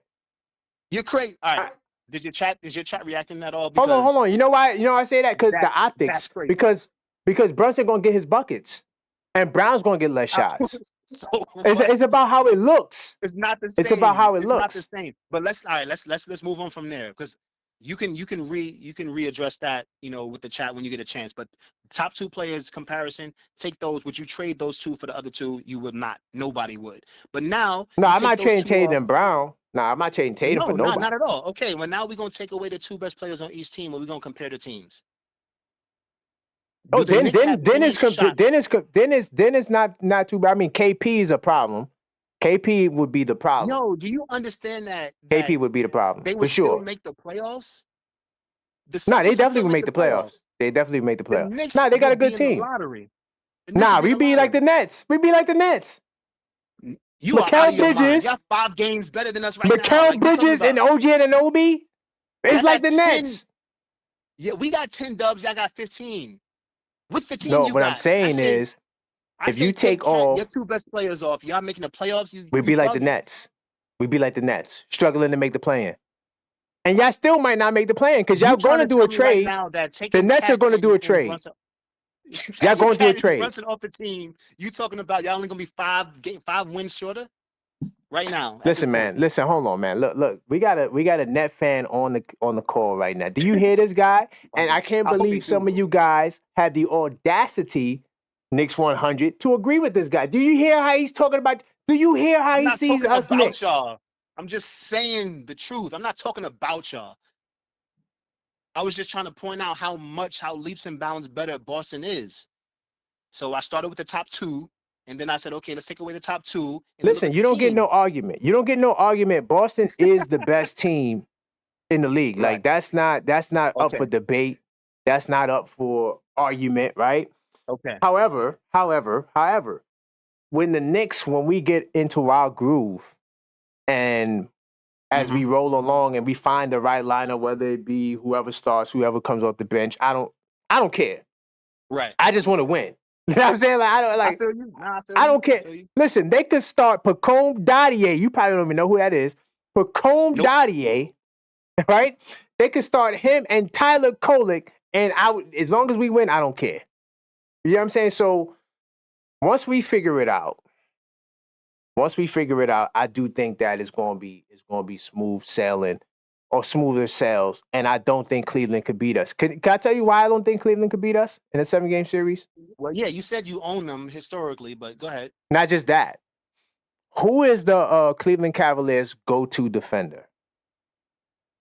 Go-to defender. It's Yeah. their big. It's their big. Okay. On the perimeter. Yeah. Nah, they trash on the perimeter defensively. And that's going to be the problem in a series against the Knicks because the Knicks have nothing but good wing guys that can all score and make plays. Yeah, so, but if y'all have an off night, y'all getting no rebounds and you will lose. No, but that's where Mitch comes in, right? That's where Precious and Mitch comes in, and I'm hoping they could find the synergy in the mid or make a trade. You never know; it could be a trade too. The Knicks always are good for a mid-season trade to change the whole thing up. And next thing you know, like, oh my God, they win 10 games in a row. You talking about trading? You talking about getting rid of Achua and Mitch for I don't want to trade Precious. If you're not getting a 4, trading Precious, that's stupid. That's dumb. But if you can get somebody who can help the 5-out system, like a Bobby Portis is the only example I got. I'm sorry. Because he has exactly what we need. Robinson for Bobby Portis, though. I can tell you why. Go ahead. One, he's way more durable. That's the number. He's going to be there. That's true. You know, your best ability is availability. Okay. And Mitchell Robinson plays 30 games. I'm not going to say that. He has had games where he played more, but recently, this boy has been Mr. Glass, and he won't come back. Rumor has it he ain't coming back till February. Late January, February. You're gearing up for playoffs. And now he's talking about come on, bro. So I would do a Bobby Portis. It's not gonna happen, but I would do that trade. You know what I'm saying? Because Bobby Portis gives us that 4-5, that Al Horford. He's a better Al Horford. He's a better Al Horford that you can actually. Younger. He's younger, but he plays the 5. With Giannis, like you have the same issue. Yeah, but he's playing with Giannis on the floor. Oh, wait, hold on, guys. We got another caller. Hold up. Cool. Go ahead. Wait, hold on. No, don't hang up. Oh, I missed them because I turned off the thing. Let me call. We got another caller. My bad to the people that might have called. Hold up. Yeah, we got a guy. Hold on. Me hit him back up. This stay tight. Sit tight. Me hit him back. Yep.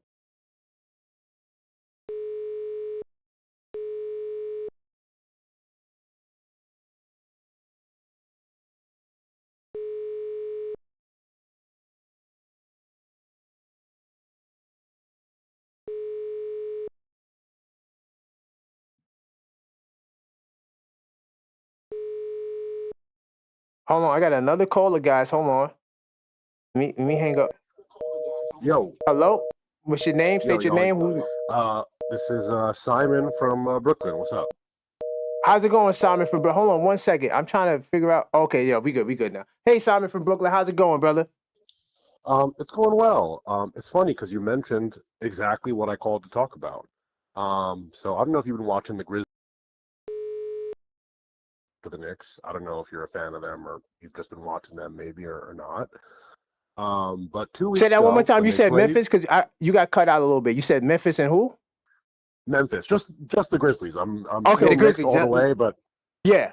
Okay. I think the Grizzlies they're a fun team. They're cool. I like a lot of the players they have. I actually wanted us to get Zach Edey, but neither here nor there.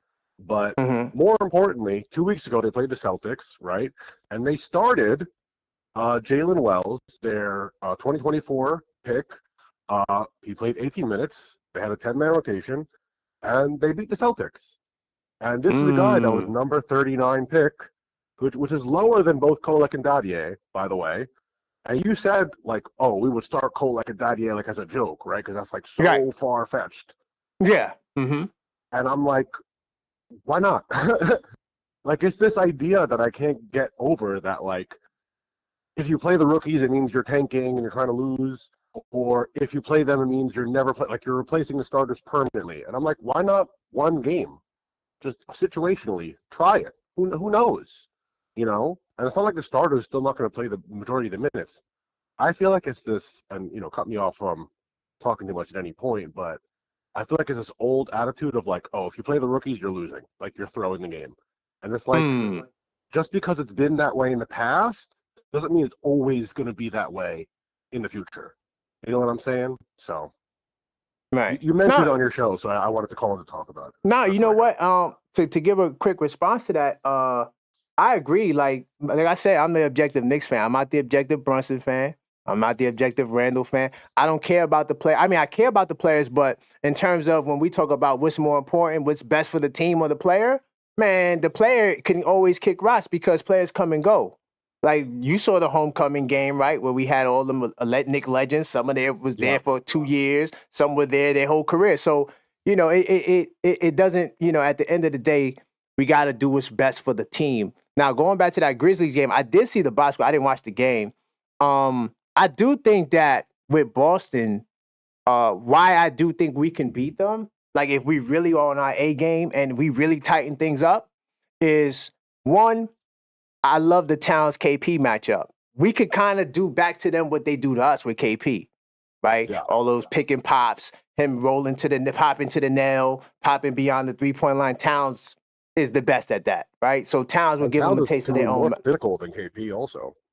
Exactly, right? So you add the Towns effect to that, and the fact of the matter is that we also can this team has the potential to defend. We just haven't been doing it for too much. You see flashes of it, but it just hasn't been something consistent. So in terms of playing the younger guys more, I'm not sure of starting them. I'm not sure if I would go that far, but I do think that Ariel should be in the rotation, and he should have been in the rotation. You know what I'm saying, since day one. And then Pacone Dadier also should have been in the rotation too. Like when you needed guys, because this league is predicated off. You talk about the Wells kid. How tall is the Wells kid from Memphis? He's also about 6'8". Yeah. Yo, this league is dominated. You have to have 6'8", 6'9", 6'7" guys. You have to have that in your rotation. That's all these young teams. Yeah. The Houston Rock, all these young teams, they all got guys like that. So you got Pacone Dadier. I'm not saying he's going to be a world beater. He's going to make mistakes. He's young, but he has the athleticism. He has the size that you need. And when you're going up against Houston, when you're going up against Utah, right? These teams that you should beat, but because, size plays a role, the athleticism, and I think he's playing these guys too many minutes too, on top of that. You know what I'm saying? So I do think the younger guys deserve more of a shot. And Tibbs was playing younger guys when we had Grimes, RJ quickly. But now they sort of like shifted the model to go with more veteran guys. So I think it's worth a shot. I'm riding with you. Let's go. I feel like the first part of what we talked about should be more of the conversation in the Knicks community, because I'm like, of all the Twitter and YouTube and everything conversation that I see, I don't see people talking about, like, what would it look like for the Knicks to beat the Celtics? Like, what would our game plan be? Like, how would we do it? And there's a lot of, like, great discussions going on in the Knicks community, but I'm like, that's a discussion we should be having, and other teams are showing us part of the game plan. I think for sure, like, the drop coverage against the Celtics is no way, not even 1% of the answer, But did you hear for Media Day when Tibbs was talking about switching, right? Just switching everything. Switch it. They did not do that against the Celtics at all. And Yeah. my thing is too, why didn't they attack Al Horford? Like you gotta attack that dude. He's guarding Josh Hart. Josh Hart needed to go in. Of course, like I said, it was the first game. They had to work on their chemistry. You see where Josh Hart is now. So I do think that, if KP's not available, if definitely for sure when Al Horford's on the floor, I do think there'll be more of an initiative to go at that guy. You have to attack Al Horford.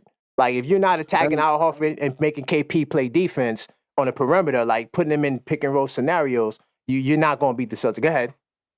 No, I mean, one thing that I read, which is actually was from a Celtics blog of all places, because I was like, okay, they redefined NBA offense. Like that's a fair point, right? Like the way that these people play is like everyone's looking at this as like if that's not their exact blueprint of how to win in the future, it's like the starting point. You know what I'm saying? Everyone's looking at like this is the next level of NBA offense, right? And it's like, what is the weakness of it? How do you beat it? That's like a legitimate question. And interestingly, the Celtics blog actually said that Mitchell Robinson is a type of defender who would give the Celtics trouble. And if you think about it, it's like, well, he's not a good perimeter defender. How does that make sense? But one thing that they did to the Knicks over and over again in that first play, which really messed them up, is they send someone into the paint to cut.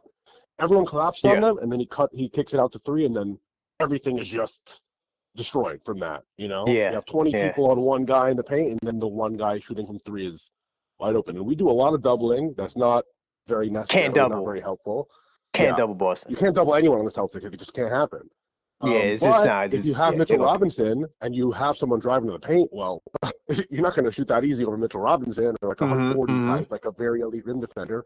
So that's one play of theirs that's like completely removed from the playbook, or it's like way more difficult. And then like people have said like Tatum isn't even that good or comfortable at layups. Like they legit might be more uncomfortable shooting from two than from three. Like they're that. Gotta chase him off the line. Yeah.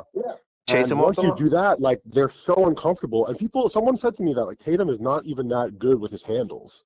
Like he can get taken off the ball really easily, and people can pick his pocket and stuff like that. He's just not that kind of guy. He doesn't really seem like he's that physical. He likes contact. Like they've never really been made to play that kind of game, Right. And I feel like that actually is part of the strategy. Is like you can make them go to the paint, but I mean the first step 0, get them off that damn line. But if you got to burn get them off down, the line. get them off the line. Yeah. Do whatever it takes.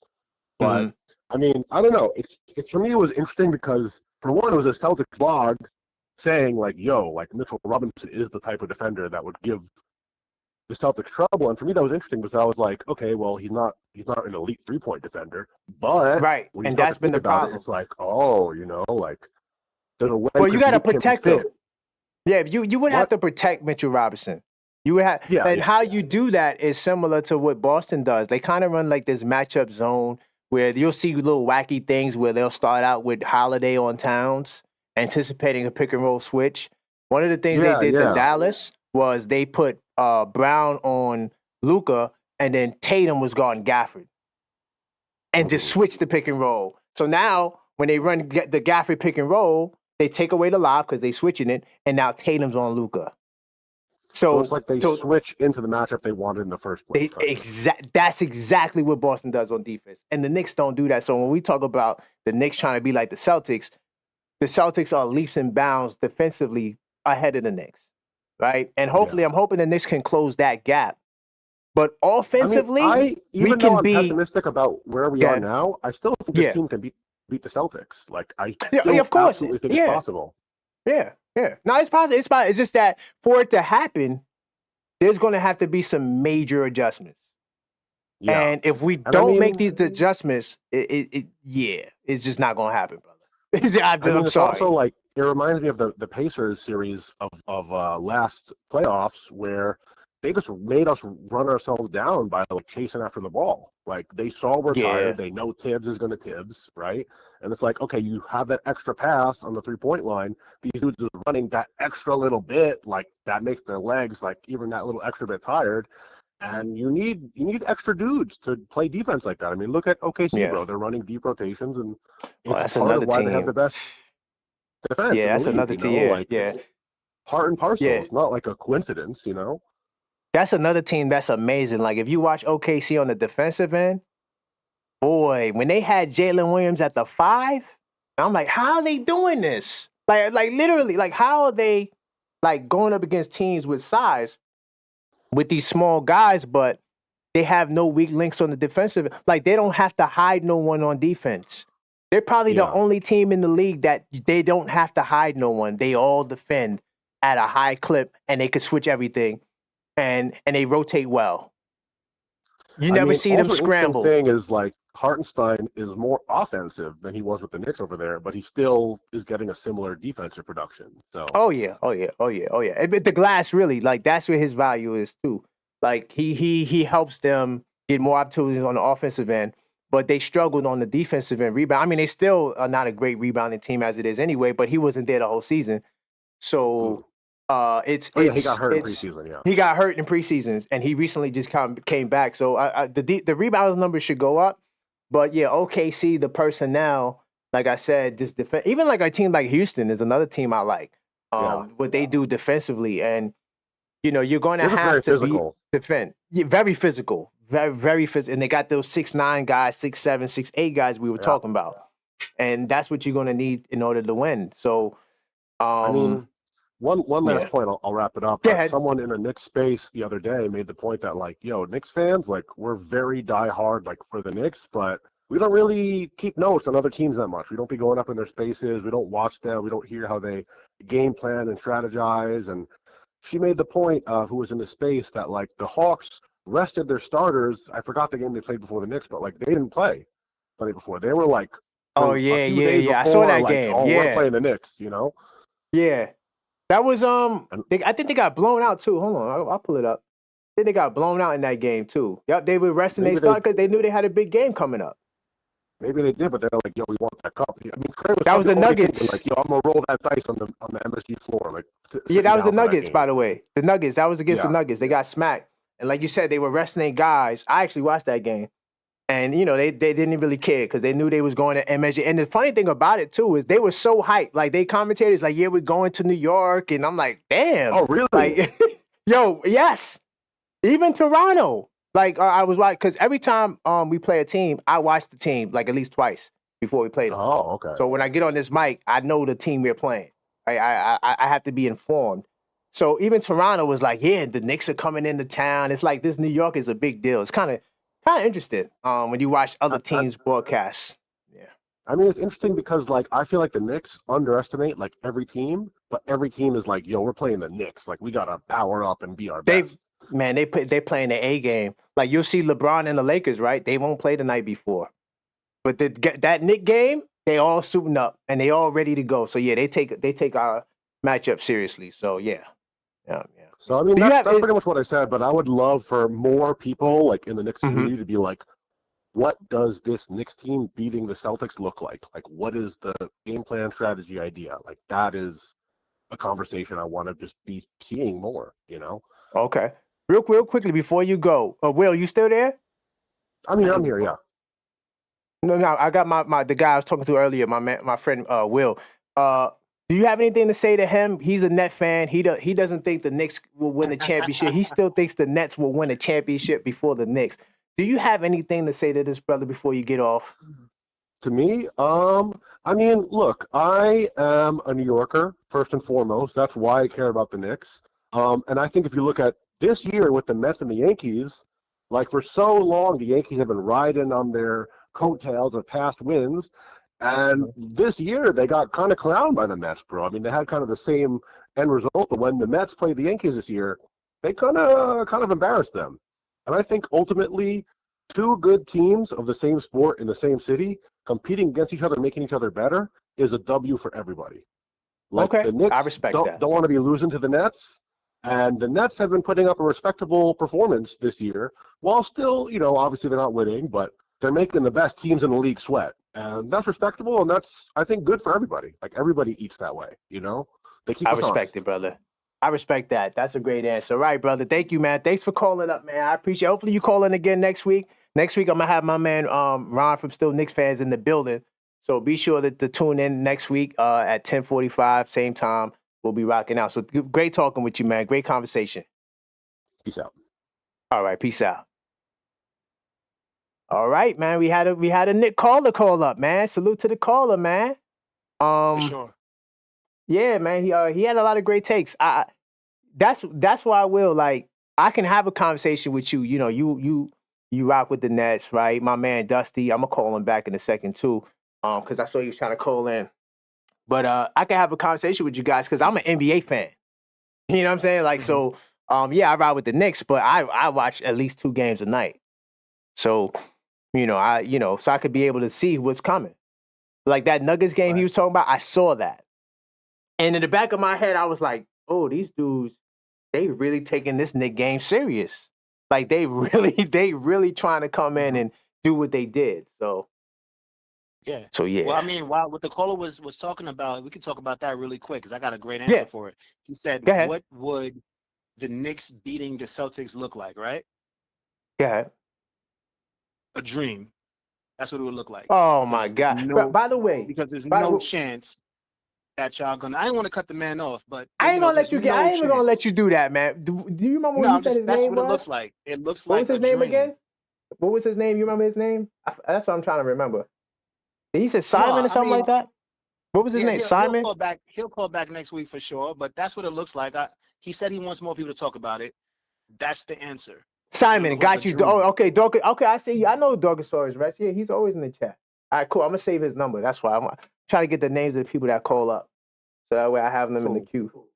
But nah, you wildin', man. It's not a dream. I'm glad we were able to get that answer for him. So that's cool. It's not a dream, brother. It's not. Look. Let me just say this: the Celtics are the favorite. I don't think nobody in the Knicks chat, especially my Knicks chat, right? This level-headed Knicks talk. I don't think nobody would say that we would be the favorites against Boston. However, there are certain things like one, we would definitely have to tighten up on the defensive end.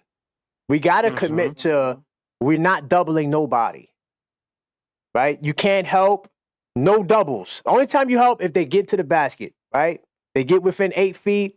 Hopefully you got somebody in reach because it's hard to really protect the paint because KP's on 25 feet out. You know what I'm saying? Like he's not sitting in the paint. You can't double nobody on the court. Doesn't that already? You can't double nobody on the court. You can't double. But here's the thing, though. Here's the key thing that what Simon was saying. Simon was saying how Tatum and those guys, they're not that. It's not the ball handling skills, right? It's not necessarily their prowess, so to speak, that dominates the matchups. What it is it's pure athleticism. Right? Because Brown is blowing by guards that do it.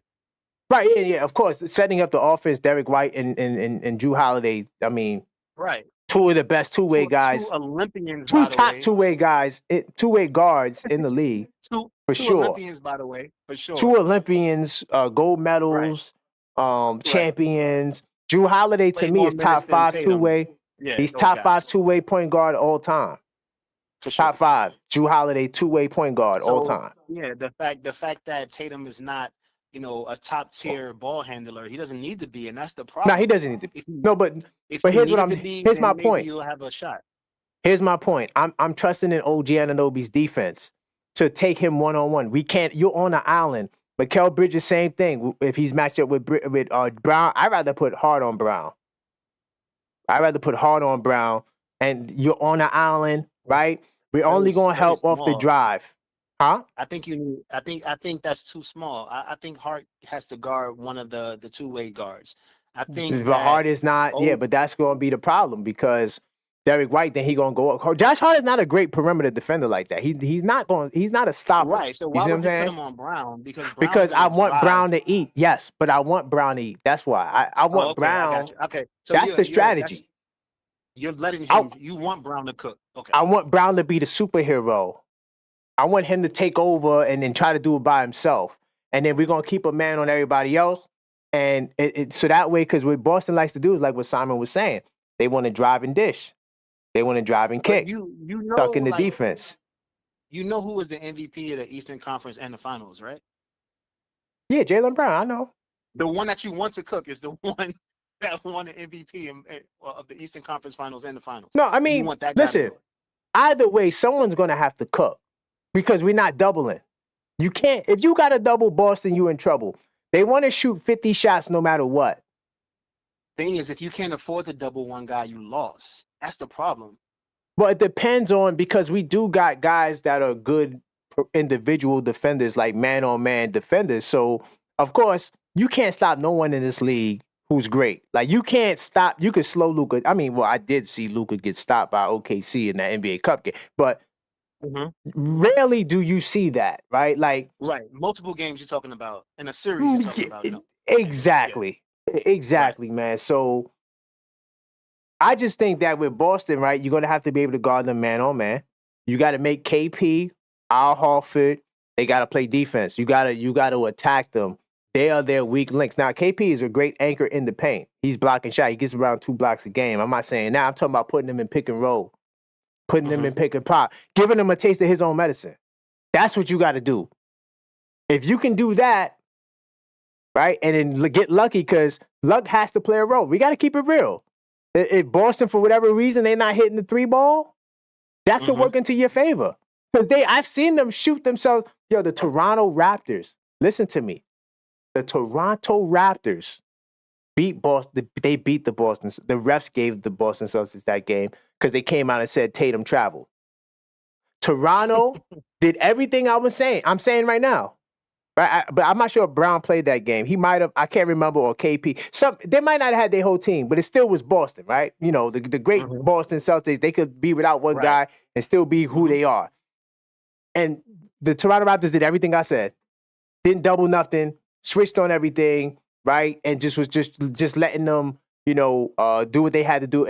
But Boston wasn't hitting their shots. Right? And so RJ Barrett, see, because what Toronto likes to do is they like to attack in transition, and they're a great rebounding team. So they crashed in the glass. They limited Boston to one attempt from the field, right? And they were attacking in transition. RJ Barrett had his first career triple-double, had like 27, 16, a career high in assists, and like 11 rebounds, something like that. Something crazy. And so you got to watch these games to see what other teams are doing, like Simon was saying. So, yeah, I concur with that. I concur with that. So, anyway, I know I'm not sure how much longer you got, Ill Will. I appreciate you for coming on, man. Yeah, I'm good. I'm good until you get the other guy on the call. Yeah, I was going to try to get him in here. Let me try calling him back. Okay. Give me one second. Once you get him, I'll roll out, and I appreciate being on the call and chopping it up. Yeah, man. And yo, you was too diplomatic, man. I needed more fireworks, man. I needed more. But you know what's crazy? You said something crazy. When you said something crazy, I got on you. You absolutely crazy thinking that your top 2 is comparable to Boston. It's out of your mind. You also out of your mind thinking that it'll only be a 5-game difference if your top 2 players weren't on the court right now. And you said that you'll be where the Nets are right now. That's crazy too. So those 2 things I got you on, but everything else seemed to make a lot of sense. You know, you didn't get me on. You didn't get me on that point, man. You better knock it off, man. Don't make me do a poll out here. Do you guys think he got me on that point? If you guys were listening, you might want to do a poll on that. Take a little snippet, you know what I mean? Make a poll, and then maybe you'll remember for future reference. I just sent him a text, see if he responded to the text. I'm not sure. Because I saw him call me. I called him back. He didn't even answer. So I sent him a text to let him know. Worst case, I'm good until 1. Okay, cool. I appreciate that, man. Once again, guys, this is a call-up show, 646-995-8389. The Knicks call up. This show is a topicless show. It's a show for the Knicks fans. I want you guys to have a platform to come on here and speak your mind as we continue to grow. I expect it to get more crazy. I'm going to get some more Knicks haters on the phone. Clearly, this guy, right, he doesn't sound like he's a Knicks hater, I'm man. not a Knicks hater. Not a Knicks hater. You told me you was a Knicks hater years ago, though. You did say that you was a Knicks hater back in the day. No, your tune might have changed now. Not a Knicks hater, because you have to, like, what am I hating? You know what I mean? Like, there's no winning. I'm not hating. I'm just, you know what I probably said? I hate Knicks fans. That's what it was. Not the Knicks hater. Okay. The Knicks fan that's like every beginning of the season is like y'all championship contenders. Every off season, y'all signing the best free agent. You know what I mean? Every trade deadline, y'all getting the best possible trade piece, even if it's like asinine to think that any team would trade for what you guys had to offer. That's what I'm talking about. That part. Whoa. You're a little too spicy. I'm gonna say this. I could say the same thing about the Nets. We They're, don't to talk me, like that. but yeah, what? All right, hold on. We don't talk like that. let One, me build when we my got case. KD and Kyrie, we had no clue we were getting KD and Kyrie, so we weren't talking like that. We Let me didn't build think we my had a chance either. case. Let me build my case. First off, Go ahead. salute to all my Jersey people, right? We're going to start there. New York City, salute you from Jersey.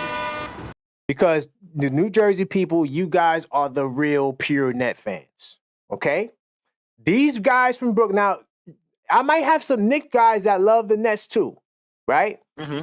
What I've come to realize is I don't have no beef with the Nets. I ain't gonna lie. The only team in New York, I have a history, and you with me. Don't act like you're not in this car, okay? The only team in New York, well, there's technically two, but there's really just one team in New York that we both know that we couldn't stand coming up. They play in Queens, and they have the similar colors to the Knicks. I'm just gonna say it like that. All right? Yeah, And of course, that's I don't like the Buffalo Bills. That's my own personal thing. Yeah, I'm a Jets fan. I mean, we both can't rock from the with the city, Bills. and upstate is that might as well be across the country. Well, I live upstate, but No, Buffalo like Bills. when we were growing up, you were talking about when we were growing up. Oh yeah, The back Bills here, were right? far Okay, away. cool. The Bills were good when we were really, really, really young, and we Now had let's no bring clue. it back to the We Nets. had no clue. Now let's Yes, bring it go. back to the Nets. Let's go. So I don't have no dislike for the Nets. I'm gonna keep it real. I really don't. But I do not like these fake ass Nets fans. I don't like them. You keep your eye on us for sure. Real strong. I don't like the fake Net fans. And this is not you, because yeah, we battle back and forth, but you a real Net fan. That's one thing I give you credit for. I don't like these fake fair weather Net fans that was dissing the Knicks. Oh, the Knicks ain't this, the Knicks ain't that. Right. When you had KD and y'all was feeling yourself. And now look at you. You So still want to hate. You mad about how the Nets fans who had nothing and were still No, you had something at the time. No, we had nothing. No, but y'all had KD, y'all started bragging. D-Lo? No. I'm talking about I'm talking about before that we got the news that KD and Kyrie were coming. We had nothing, right? Before that, you didn't exist, man. There was no Net fans. Right, but I'm saying, how could you be mad at somebody? How could you just be like mad now. at somebody who had nothing? Yo, ill will. At that time, I'm in the two city. of the top 5 players in the league. Ill will. I'm in the city, right? I swear to God, I don't see no Net hats. I swear to God, I don't see. I go to Brooklyn. I do not see. They were I go to Brooklyn. My family. Players in the league. My family, you know, both of our families from Kings Camp. By the way, New York City salute to Kings Camp, right? Let's go. I never see a Net hat. Ever. I don't see nobody walking around with the Nets. I don't see it in Brooklyn. Forget Manhattan. Forget Queens. I'm talking about when I go to Brooklyn. I don't see no Net. I don't see no. Yeah, we outside. I don't see it. Okay? No, I just don't see it. Comparing that to Knicks paraphernalia, and you got to understand that the Knicks ain't win since the 70s, but people have been indoctrinated. The Nets ain't never won.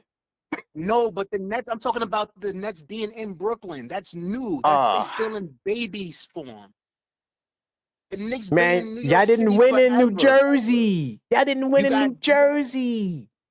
No, that's crazy, because if that's the case, you'll see other sports teams that are close to New York, hats and stuff like that in New York, and you don't. Hold on, my man Simon in the chat said, I saw my first fan. He said, I saw my first Net fans the other week, and I live in Brooklyn. He's straight lying. You know, like, you know what I mean? Like, no, but it's fact. No, seriously, he's not capping, because like Mets hats, you're gonna see the Mets hats. You're gonna see Mets hats. He's not a Nets fan? No, okay. No, I'm not saying that. Of course, I mean, I don't wear a Knick. I mean, I wear a Knick hat most of the time. If I don't get a fresh cut, I'm wearing a Knick hat. But there's times where I don't wear a hat. Period. But the point that we're trying to say is that the Net fans be capping, and they only show up when they had KD. Once KD winning his, bro, I used to go to the Net games for $10, bro, $15. When they were begging people to come into the arena, bro. Yeah, that's not the case. We're not there no more. You're kind of like that right now. I'm gonna keep it real. It's not popping over there, bro. It really isn't. Nah, it's not. There's no echo in the stadium when the games are on. There's no I I'm only mean, do you want to pull up the ticket prices right now? We could do it right You here can on pull up the live, ticket brother. prices. Yeah, man. I We could mean, do if it. that's what we're doing Okay. right now, we could do it. I'm just letting you know, like, you getting Go ahead. mad at a fan base that has a new team. You got a new stadium, so of course you got some Knicks fans like myself who would, No, but I'm yo, not mad we at the never had team though. I'm not mad at right. the We team. I'm never not had mad at the nothing. Nets. Right, we got the squad, right? We happy we got the squad. And then we were Mm-hmm. happy we got the old players, Pierce and Garnett, because we thought they maybe had 2 more years left And to y'all give them. was All right. talking smack, bro. Y'all was For talking sure. serious As smack. we should, though. And then we got Katie and Kyrie when that whole lead up to the summer was them two going to the Knicks. I never believed it, bro. I never believed they was That's coming. not I never true. believed it. That's Nah, not true. bro. I I remember always knew in texting the you back of my saying mind. Nah, man. I always knew in the back of my this was mind that y'all nobody dream. was. Who was coming? Only Come on person now. came to the Knicks was Amari Stoudemire. That's the only person that No, came but in that free don't. agency. No. You speaking sense right now, but you got to understand how the Knicks fans think and talk when free agency occurs. Every Hold top up, yo. free I'm not agent. even gonna do this, bro. I'm gonna go to research mode, bro. Hold on. By the way, yeah, hit Go that ahead. subscribe button. But look at it. I'm in research mode right now. It says here Nets versus Cavaliers. Not Okay. Nets versus Washington. Barclays Center, Monday, 12/16. Tickets as low as $10. Get out of here, bro. $10 Yeah. tickets, bro. Right You now in think you sitting on the 2024. front row? You think that's the 100 or 200 seats? They not. No, but That's the but lowest you got. price. You think you getting in the Madison Square Garden? Yo, bro, I'm gonna keep it real. If I can get in the Madison Square Garden at beginning at $10, I'm at every single Knick game, bro. But that's I'm the at every issue. single Knick That's why game. the Knicks would never be good. The Knicks were trash and selling out. It doesn't matter because you got people who've been Knicks fans since they were born. They were there. They were born into it. Their parents were Knicks fans. Their grandparents were Knicks fans. They go into the Garden regardless. The Nets don't have that. There is Next no one, I just history. said your man said $100 seat. yo, yo, What the $100 crowd seats? is What you going. talking about? Nah, yo, oh my God. Okay, yeah. Now he's talking about the ticket prices. They just Yeah, no. added But on I'm to that saying, like, joke. you comparing it to the Garden sells out regardless. When the Knicks are trash and the Knicks are good, the Garden's selling out. Now So he's trying to say it's you're not not getting no about what tickets for team. $100 in MSG. That's a fact. There's no tickets in MSG for $100, bro. I mean, you could do the same thing you just checked and do it for the Knicks. There's definitely a starting price We for could. All $100. right, I do it. Let's If you go, can't sit in the nosebleeds for $100, it's ridiculous.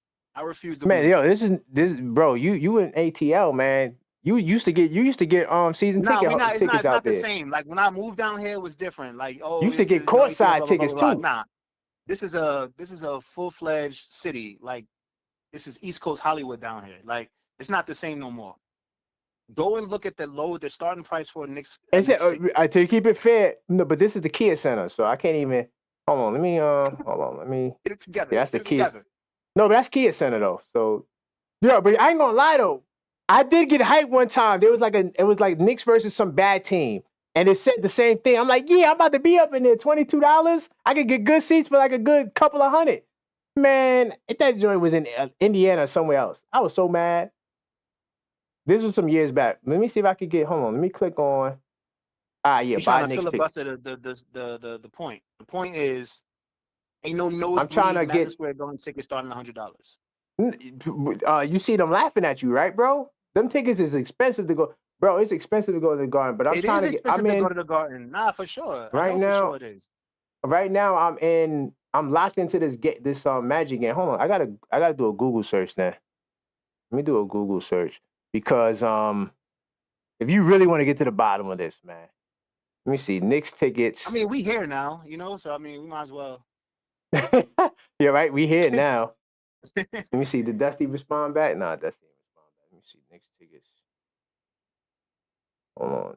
Knicks tickets. This is a raw Google search, y'all. Vivid seats. Let me see. All right. You really taking a long way, bro. You can go on ESPN. No, and I'm click on here. tickets. No, Vivid seats. Look. So Knicks at. Could I get Knicks? Yeah, okay. Not at. You want home I don't want to games. You want do. Knicks home I games. don't want to do Christmas though, because that them Christmas ticket price is gonna be crazy, extra crazy. So I'm gonna do Utah. You really Knicks fanning right now, man. All you No, need I'm gonna to do do is look at the Utah. I'm list gonna do of Knicks Utah. home games. So look, Okay. so everybody can see this right now, right? This is the Utah Jazz. Okay, Mm-hmm. the lowest ticket is $192, bro. That's the lowest The ticket is lowest ticket 190. available is $192. Section 419. Yes, section 419. Yes. I would vouch for that. $100. I'll vouch for that. No, I but no, would it's agree with that. okay. It says from 192, but when I clicked on 419, I see 258. That might just be that might All be right, just one of them go to schemes the to get you Knicks, then hyped. go buy the next ticket for $22. Then this is what I'm saying. Like you didn't do No, the it said same thing. $10, bro. It said 10. It did say 10. Then click To keep on it it and fair. buy ones for $10. That's what I'm saying. All If right, you're hold saying on. you Let click that me and it pull up went the net. up, then click the next ticket and see if it go up. I'm gonna go to the Brooklyn Nets, man. You know out what? there right I'm there in going front of to a everybody. net game this year, and I'm gonna record my experience at the net game. That's all I'm gonna say. I'm going to a net game this year, and See? I'm going to record my experience. Okay. By the It's way, gonna be look, amazing. we got the Utah Jazz at the Nets. Mm-hmm. All right, same team. Yep. Okay, all right, bet $33, bro. Row 204. Yeah. They got tickets at $33 right now. Right. So you got two bad teams. One's like mid. The other one's bad. Utah's What? bad. Whoa! It ain't no too bad. The Knicks are not a bad team. Hold up, I gotta come out. Now you talking. What are you talking about? The Nets. The Nets are. Oh, you talking about the 10 and Nets and the 14. Jazz? Yeah, the Nets and the Yeah. Jazz. Okay. I thought you were talking about the Knicks and the Nets. I'm like, the what? Knicks tickets sell out regardless. That's why they wanted to change the owner, because he's like, But y'all bro, idiots are gonna come regardless. Why am I you got working tickets for hard to get a 50, good team? bro. But hold on, does this say? Hold What? on, I'm trying to see. Wait, how do I do this? You All comparing right, Madison Square Garden to a Nets oh damn, ticket price? It's like I that's just not completely. an equal comparison. I'm trying to see other Compare. sections, but for whatever reason, it's not loading up. Because they got like section. Okay. I want to see what section 31 or section 29. I'm trying to get there. Oh no, I don't know. Yeah, I don't know that. I only know Those are 100, like 200, closer. 300. Those are like closest. Those are like those seats that's like behind the backboard, like that Okay. row, like that little row up, ascending up. I'm trying to click it, but it's not up. It's not updated. Those are good Kind of weird. tickets. I mean, I wouldn't sit on the floor. I think it's. No, not the I think floor. floors are Whoa. I'm terrible. just saying that nah. I don't want No, the I'm floor saying I either. know you're saying right behind it. Once it I want starts that going middle up, section, like right behind the floor, like that. But that Mhm. section behind it, yeah, that's where I like to be at. Those are my favorite Okay. seats because it's not too high up, especially the Barclays Center. I like going to the Barclays Center to keep it. I watch I know fights you do. there. You I like going to you're gonna like it Barclays even Center. more. I Concerts. can't wait. You know what I I'm can't saying? wait until we get to the point where it's like, oh, the Knicks are playing the Nets, and one person's the second seed and one person's the third or fourth seed, and who's really better. I can't wait till we get there, because even there you will see that Madison Square Garden's tickets prices are still going to be way more. Wait, but the Knicks are not going to be bad for like another 8 years, right? I'm done with this Nets stuff, man. Who is under an 8-year contract on the Knicks? Like, what are you talking about? These guys got 3-4 years together. I say that. Nah, I think I'm gonna say 8 because you don't know what moves come. Like, look, I'm gonna say you this, just said man. nobody comes to the Knicks, so you got who you got. No, but we like you could do. Okay, so what we can do is we can do like what the Nets is trying to do. The Nets still think they got some. I don't know what they think they got, but you can like rebuild while competing. You see what I'm saying? And then trade, move off stuff. You're talking about when your team right now gets old? Yeah, when they get a little older, you can rebuild it while while competing. Yeah, I mean, unless you're gonna. No, it's not 3 to 4 years. Whoa, slow it down. These guys are not 35. What'd you say? These guys are like 28, 29. Like, isn't it? So 3-4 years, they still be in their early 30s. 32, 33 is it. Like, unless you're talking about that's not superstars, it. like 32 and 33 is it. For an average I disagree. NBA player, their peak, that's it. I think it depends on your play style. I think it depends on your play style. So, like, if you play like Ja Morant, 32, you done. If you play like Anthony Edwards, right? I'm saying no. Anthony Edwards got game. No, Anthony Edwards got game. Brunson plays extremely hard. Nah, Brunson but Brunson does it off footwork and fundamentals. Exactly, and that's what. So that means that slower doing that. Brunson's gonna look like Mark Jackson in 4 years. Watch, I doubt that. Watch. Nah, I doubt it. I doubt it. Mark Jackson nice. Don't get it twisted. Like Queens. Yeah, exactly. Mark Jackson was nice, busting that. I mean, but I'm just saying he was dead slow. He was slow. Nah, Now Jalen Brunson is not slow, and I don't think he's going to be he that much will slower be in either 4 in 3 years. The years. way he plays, he's playing 40 Nah, minutes for 4 years. He's gonna be in let the me see what you playoffs said. for 4 years, and you think that he's just gonna be the same guy that he is today? Yo, they the chat is funny. Hold on. Apparently, the Grizzlies and the Nets got into it the last game. They did. You saw that? The Grizzlies and the Nets. Nope, didn't see it. Oh, Nope, nope, okay. nope. And Knicks 100 We'll said need to be strapping we with threw them. away our future. We threw away our future. I mean, because we Yeah, worried about the present right now. yeah, that's Yeah, true. we That's trying true. to Yeah, I did that. win the championship, bro. Like we ain't trying to hold on to these Yeah, RJ but you said Barretts 8 and years. That's probably what he's getting at. You said 8 years, which means that y'all got some no, young because up and coming talent, and y'all don't. no, Y'all got you could rebuild while contending. Yeah, while no. playing a good Y'all team. don't. The Knicks Not don't move contending for like a that. championship, but like I'm saying, but playoffs. Nah, but the Knicks don't move like that. The Knicks has never moved like that. Y'all got the team right now. Y'all need to win with that team. No, and I think we're gonna win. I'm very confident that we can. But in terms of winning, a lot has to happen still to get Yeah. us to that point. Like we got to figure out the defense. You know what I mean? Like you're not gonna win anything without defense, right? That's rule number one. Rule number two, you're gonna have to figure out the 9-man rotation for the regular season to get you to that 8-man rotation in the playoffs because Right. you're gonna burn guys out, man. You can't just run these guys 40 minutes. OG Anunoby, 40 minutes, right? Thank God he hasn't gotten hurt. You know what I mean? Let me see. Dorcasori says, what does the Nets guy think about Mikal Bridges? And yeah, what do you think about Mikal Bridges in general? What do you think about Now I love Mikal? Mikal Bridges. I love Mikal Bridges. I was cool with Mikal being a building piece on the Nets. But when I saw what we got for giving him up, I was cool with losing him. Because Oh, even with okay. him on the team, like say right now, we 10 and 14. Maybe with him we 12 and 12. You know what I mean? Like, what's the big difference? But the difference is we got 3 first-round picks this year instead of 1, and actually we got ours back because of that trade. That trade allowed us to get our stuff back. So we wouldn't have had none of those picks. We would have nothing if we kept Mikal. Which So is the I'm best cool with thing losing Sean him. Marks has ever done.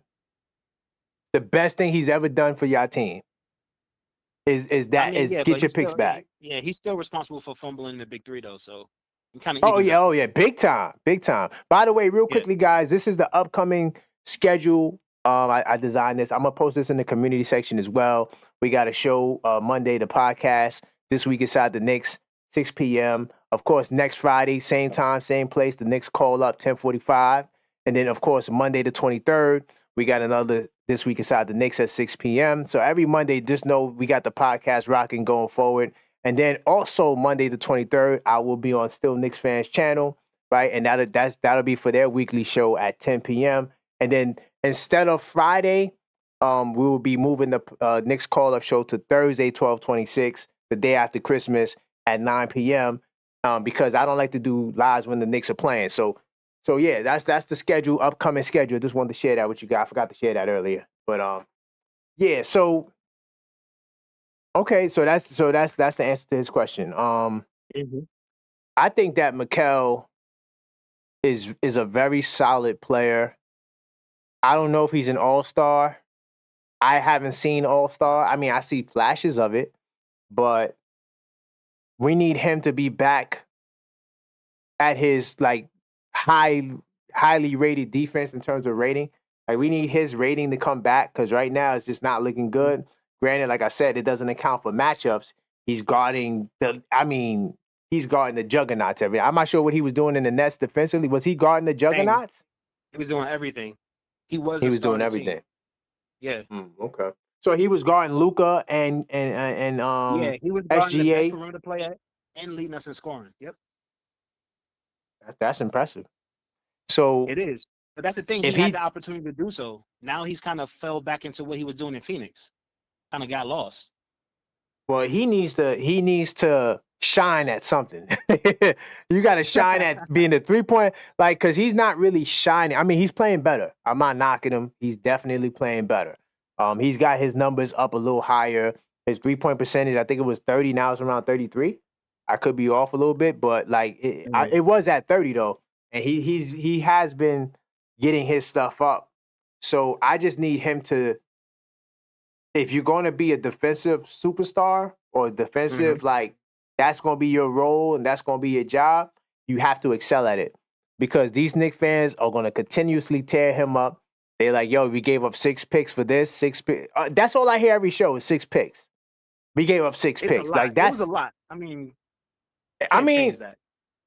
it's a lot. It is a lot, but look at what the Jazz, look at what the Wolves gave up for Gobert because they trying to win a championship.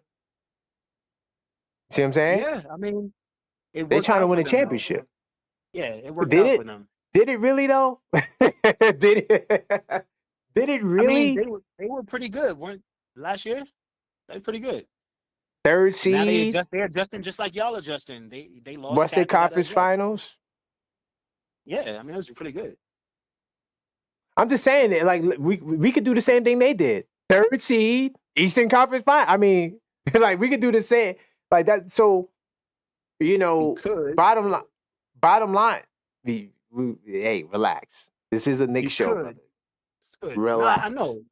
I'm just here to make sure the Knicks fans don't go too far. Because I mean, sometimes y'all go too far in La La Land, and y'all just think that, oh well, they did it, so we can too. Nah, they can't even right now. They're not looking like they're gonna do what they did last year. Exactly. That's why I like to wait before I say, yo, they won the trade, because you go by one season, the next season comes, and now there's a whole new dynamic that you couldn't account for, and then you wouldn't even gotten to that position without that trade. So that's why I like to say, like, let's slow it down. You know what I'm saying? Let's definitely slow it down. So let me see what's good. Let me see if this guy returned it. This guy ain't returned my text, so I'm not sure if he's coming back on. But I mean, look, I'm not sure where else we could go with this Knicks next thing. I mean, you've been real diplomatic. I appreciate that. You took your jabs, but you've been real diplomatic. So, I do appreciate that, man. You got any other words you'd like to share with the people, man? Yeah, man. I'm gonna look. The Knicks are very passionate fans. I know I'm talking to a lot of Knicks fans right now. I would just try to not set yourself up for a disappointing summer. You know what I mean? Let's be a little realistic. Of course, you're gonna root for your team. Of course, you think y'all got a chance against any team in the league. But let's keep the craziness, to a minimum, Knicks fans. That's what I would say before I go out of there. Protect yourselves. Well, we don't do the crazy on this channel, right? Like, this is level-headed Knicks talk. You know what I'm saying? This is the objective Knicks fan. The objective, yeah. You have grown. Believe me. Like, you used to be the exact fans I'm talking to try to, pull back. You have grown so much to where I don't hear that much crazy Knicks fan talk, but every now and then it sneaks out. You know what I mean? And I just want to let y'all know. It still sneaks out. All right, yeah, so absolutely. me saying coming into the season, we a 2nd seed, and me saying I think we could finish top 3 seed. That's crazy? No, the craziness was today when you said that Cat and Brunson are comparable to Tatum and Brown. And then you doubled down and said no. What I said was no. It's recorded, so I mean. No, but no. Listen, no. I said Tatum and Brown. I started with they're more accomplished. Correct. But if you put them, I'm just talking about skill. But if you put Brunson in the Celtics, he might have the better numbers than Brown. That's all. So it might look different. That's all I'm trying to say. It might look different because Brunson will have the ball in his hands. So yeah, that's the crazy Knicks stuff. But I'm gonna let you. I think that's very mild for what it could say. You could say that if Brunson was on the team. Hold on, Elwood. I got my man Dusty. Hold on. I got to answer this call. I'm going to merge you in and then I'm going to let you close out. Cool. What's good, Dust? What's going on? Hold on, man. Let me merge the call right quickly and then because he's getting ready to get off, but I want to introduce you to. Give me 1 second. All right, we all merged in together. So Ill Will, this is my man Ill Will from the Ville. Never ran, never will. He's out in the A right now. And this is my cousin Dusty. He's in North Carolina, man. Just want to introduce you guys. What's happening? What's happening? What's going on? So he's a Net fan. He's a Net fan, Dusty. And by the way, Will, my cousin, he's a Laker fan. So, oh boy, you already know that that's a whole nother dynamic of debates right there. But that's a whole show. Yeah. So you was closing out. Anything else you want to add? Yeah. You can. No, I mean, I just want y'all Knicks fans to understand that some of the stuff that y'all set yourselves up for is like self-inflicted. You know what I mean? If you stay a little bit more realistic, I think you will enjoy the season a lot more. You enjoy your good, 2, number 3, number 4 seed season, your second round possible Eastern Conference Finals. Enjoy that.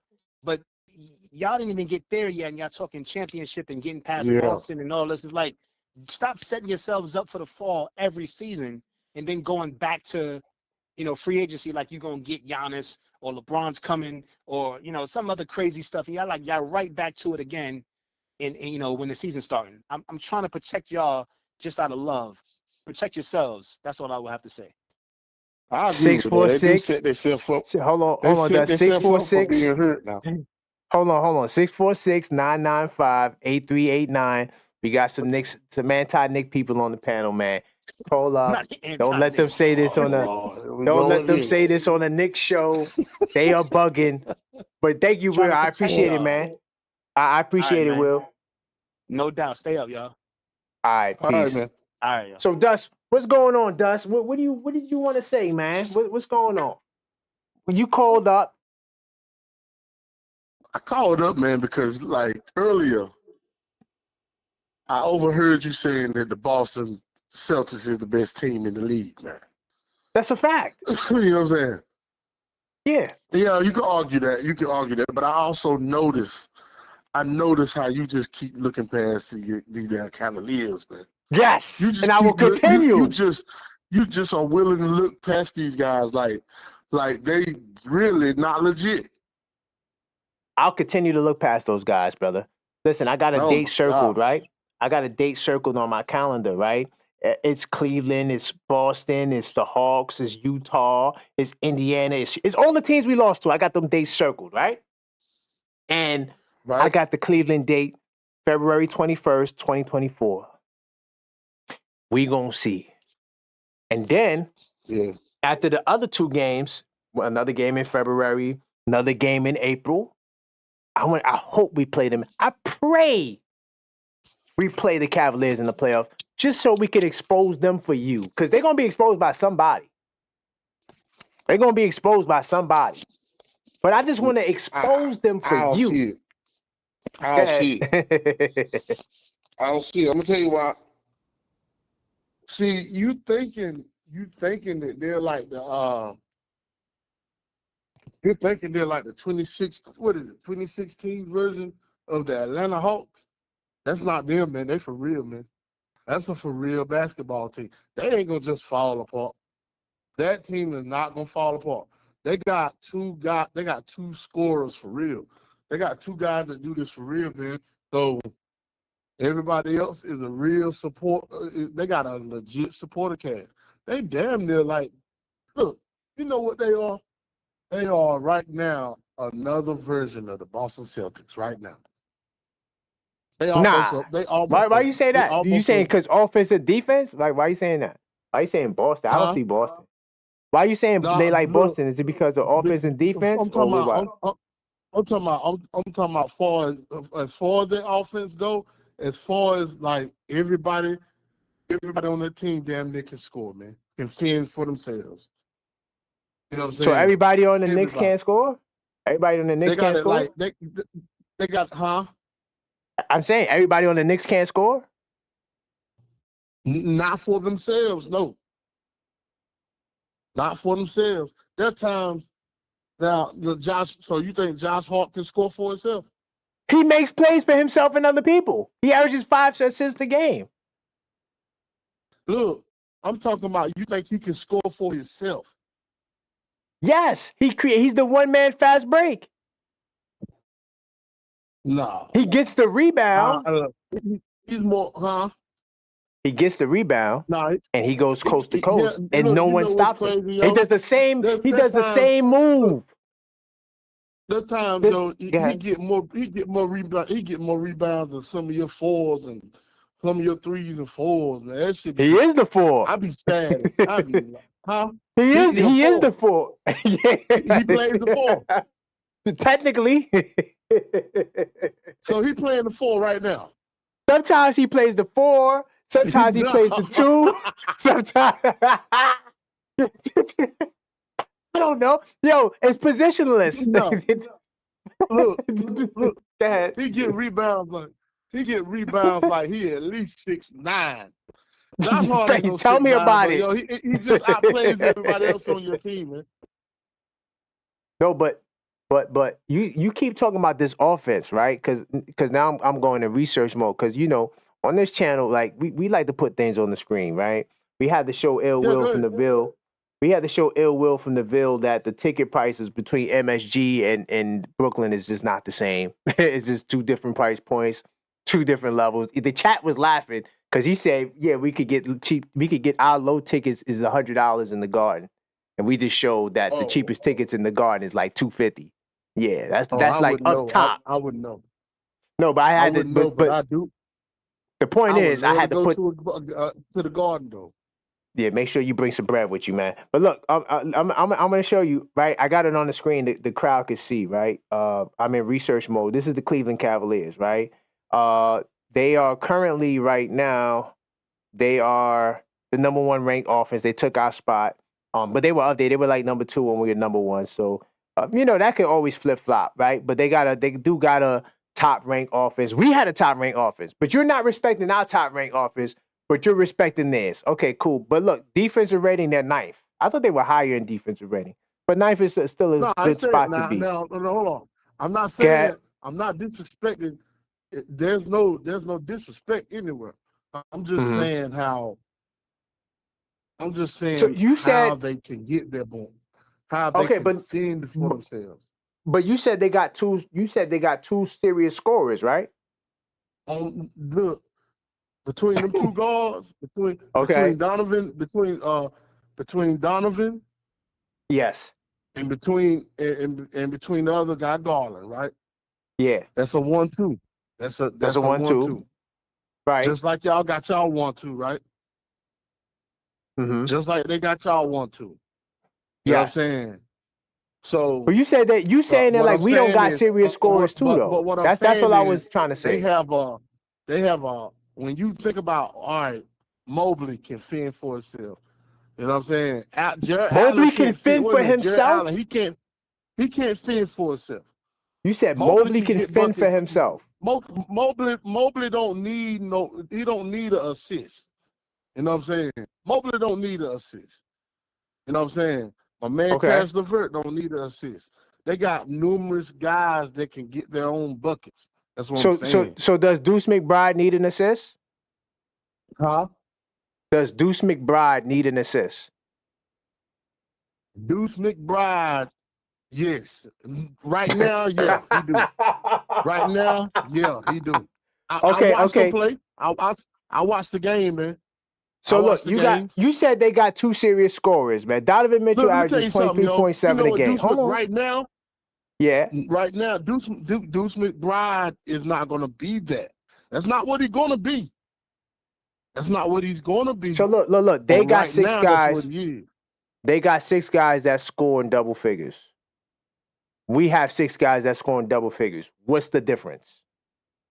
The difference is, look, the difference is along the way, you see guys that might, like, their bench might have, they might have, like, numerous of guys that might have 7, 8, such and such. You know what I'm saying? You know what I'm saying? No, they play more bench. They play more bench. No, they definitely use their bench way more than we do. That's not an argument, right? Tibbs is bugging with that. He needs to play the bench more. We was just talking about that. That's not an argument for me, right? My argument right now is that you keep talking about these serious scorers that Cleveland has, like they have something that the Knicks don't got. I said and that's what I. No, that's not what I'm saying. What I'm saying is they 1-2. Mm-hmm. Y'all got y'all 1-2, right? And our 1-2 is Correct. outscoring their 1-2 for the record. So, but what I'm saying is, Jalen Brunson right now is not the Jalen Brunson that he was last year. Meaning He's that. not. He's not. Huh? But when you say Man, he's not y'all the should be Brunson like, that. you know who y'all should be right now, man. Y'all should be right now. Y'all should be Karl Malone, John Stockton. How are you gonna be Karl Malone? Go ahead. Let me get you. Y'all should be Y'all should be motherfuckers like. Y'all should be motherfuckers like KD. What's his name? Kevin Garnett. Y'all should be Kevin Garnett and my man, the point guard for the Boston. Y'all should be them, pick and pop, pick and roll. Y'all ain't really like, y'all ain't using it. Y'all look, y'all should be able to do several different things. The way y'all should be undefeated, really. If you were playing the game, correctly. So look, Knicks 100 says the best thing that I agree with. He said it's going to take time. And he also said you speak in facts. I do agree with some of the things you're saying, but I just think the premise is off because I got it on the screen. They could see like Towns and Brunson 25, about 25. Mitchell and Garland is Mitchell is 23.7, about 24, and then Garland is about 21-20, right? I'm just trying to understand, like, when you say they got a serious 2, their serious 2 is only putting up 44 points as opposed to our 2 putting up 50. But look, so you feel like you want that though? Because think about it, man. Everybody. No, but we're not done though. But we're not done because Mobley's averaging Mobley's averaging 18.3 points, right? OG's averaging 17.4. OG, yes, a lot of OG's buckets are assisted on. But it's a beautiful thing. Don't act like Donovan Mitchell can't do it now. But the thing is, don't act like Brunson can't do it. Yeah. Look, but what I'm saying is, but you're the one that's saying you're calling out the stats like they don't need to score like that, man, and that's a good thing. Think about it, man. Look at how many teams. Look at the majority of the teams that has the score like that, man. They struggling, man. Exactly. They struggling teams. You know what I'm saying? Exactly. So you want that kind of balance. You don't want Jalen Brunson to have to go out there and ball out like he did last year, man. He gonna wear himself out. You know what I'm saying? Now, one thing I'm gonna agree. One thing I'm gonna agree real quickly. Knicks 100 says the record. He's talking about the Cleveland Cavaliers record. Go ahead. No, he's saying that the Cavaliers record. I am going to take a dump on the Cavaliers record because they do got a lot of easy matchups that they take advantage of. We can't look at the Cleveland schedule and you can't look at it and say, damn, they playing a lot of teams they supposed to beat, bro. Y'all gonna play look. You know what's beautiful. You know what's beautiful about the NBA? Y'all gonna play them the same teams. No, and the problem is, so scheduling don't really matter. No, but the problem is, I agree, the Cavaliers, and this is what Knicks 100 was saying, the Cavaliers are doing a better job against the sub-500 teams. Right now, we're 10-4 against sub-500 teams. So, yeah, we should be 14-0 against because if we were 14-0 against sub-500 teams, then we would be 19-6 or something like that. Y'all would be if y'all had a better scheme, if y'all had the proper scheme, and you keep Karl Anthony Towns not out, keep him around the elbow a lot more, doing a lot more work around the elbow a lot more, and keep everything revolving around him while he work amongst the elbow.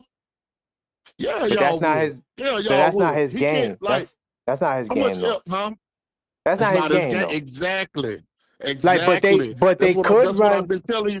I've been telling you that. I've been telling you that all year. Like, No, and it's no. like I that's mean, why that's not like his game. he got to be outside. He got to be No, he outside a don't got little to be more. outside. Nah, because he starts. Okay, so look, he initiates his offense outside, but he most of the time he's trying to attack the basket. He's just doing it from the But perimeter. you see, yeah, that's what I'm saying. Look, man, what I'm saying He's is not this. just jacking up shots The like average, like Michael Porter when you Jr. a big man. All right, you know where he should have went for the way he want to play. You know where he should have went. Who? You know where Karl Anthony Towns should have went for the style of play that he want to do. Tell me who? Golden State. You know Why? what I'm saying? Because he just because the way he want to play, the way he want to play center, he want to be like, he want to play. Nah, but he wouldn't get those play, opportunities in Golden State because Golden State has a system that is basically run off Steph Curry, right? Coming off screens. Like Steph Curry is the target in the Golden. Whether Steph Curry's bringing up the ball or not, whether Steph Curry's playing on the he ball, would have got it. No, no. Listen to what I'm saying. When he gets the ball, and also they play at a faster pace. So when he gets the ball with the Knicks, he's given the ability to create, to dive to the basket. That's not how who does that in Golden State? Who gets the ball from the 3-point line in Golden State and takes guys off the dribble to drive to the basket? Who does that? Right now. Yeah, in their system, who does that? As a big man, they ain't got Period. nobody. It could be a guard. It could be a guard. Huh? It don't even got to be a big man. I'm saying it don't even have to be a big man. You can name a guard. No one in their system plays like that. How he would play in their system would be kind of like how Michael Porter plays for Denver. Straight on the perimeter, no layups, nothing inside, right? But that's just how they play. Look, that's the style. That's just the style. He doesn't really have a real inside game. When you say he doesn't have a real, it's hard for me to believe that Towns doesn't have a real inside game when the majority of his baskets come on the inside. Like he doesn't shoot a lot of long 2-point shots. Yes, he does. So like when you look at, well, no, he don't. No, he don't shoot no long 2-point shots. Towns takes approximately. Let me go. But he don't shoot no 18-footers neither.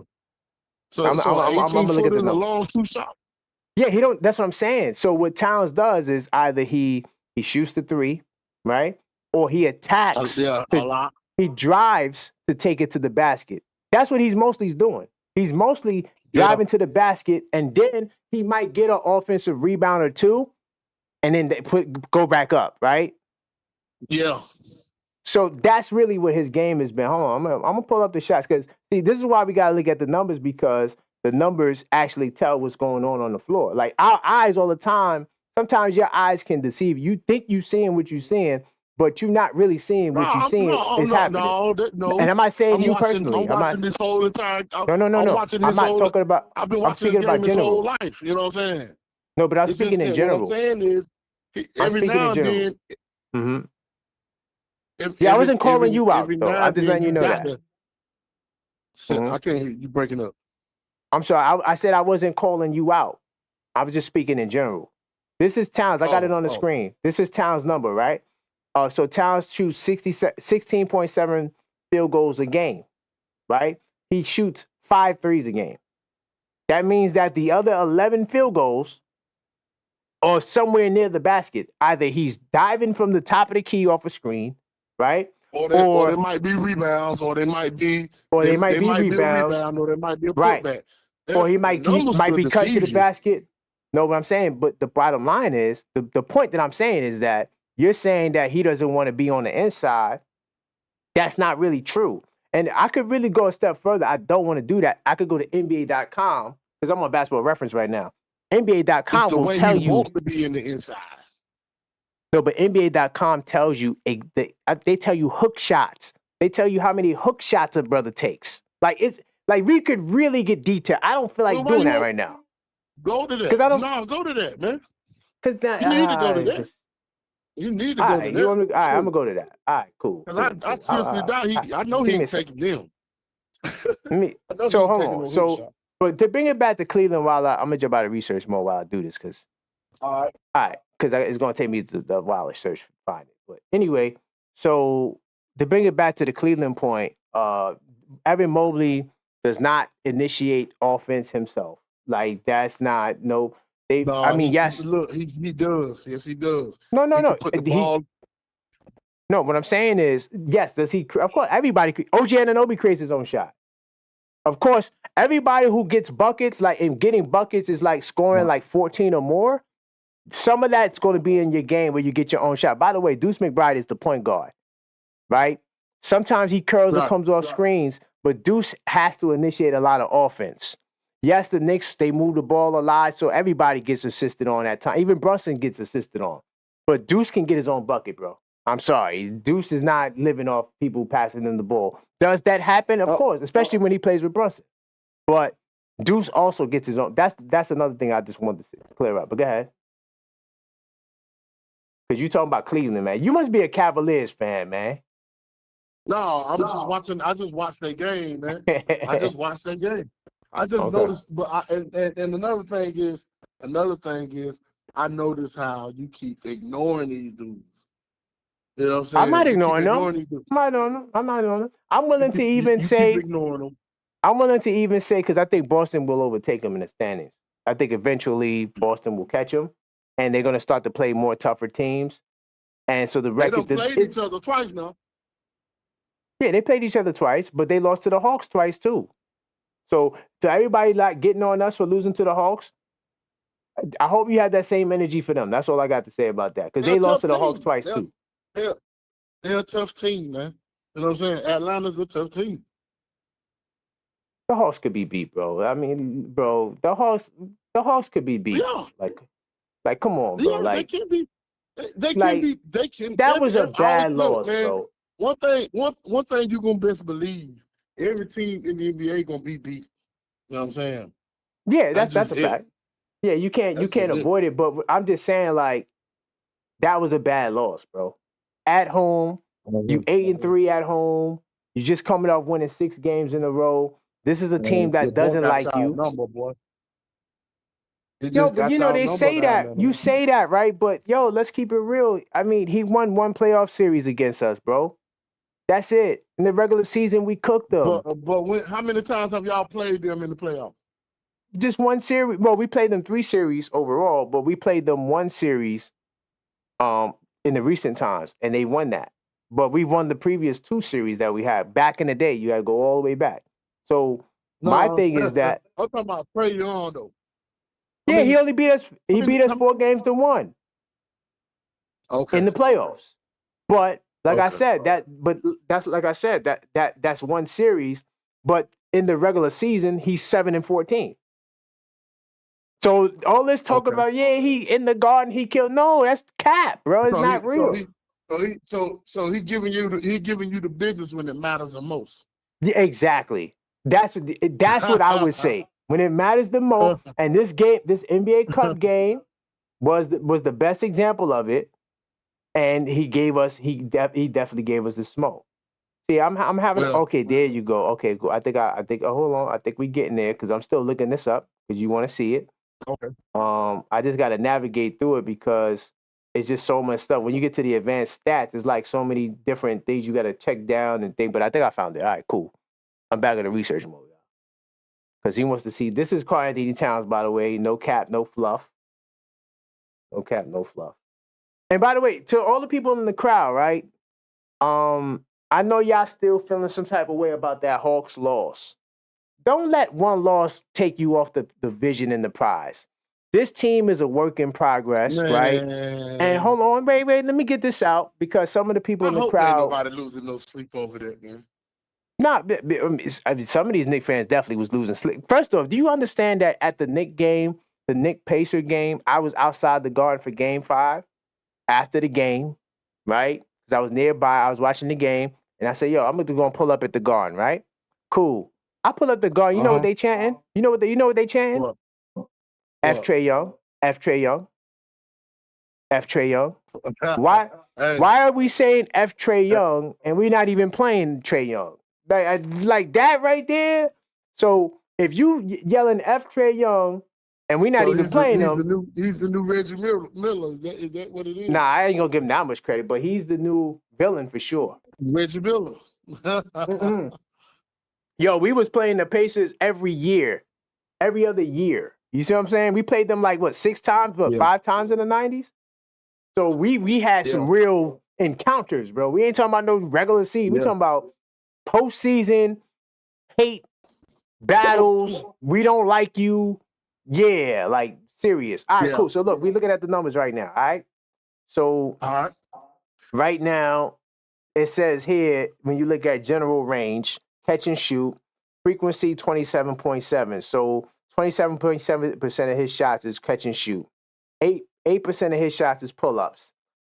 62% of his shots is less than 10 feet. I say it again. I'm gonna repeat it again. But this is for you guys listening.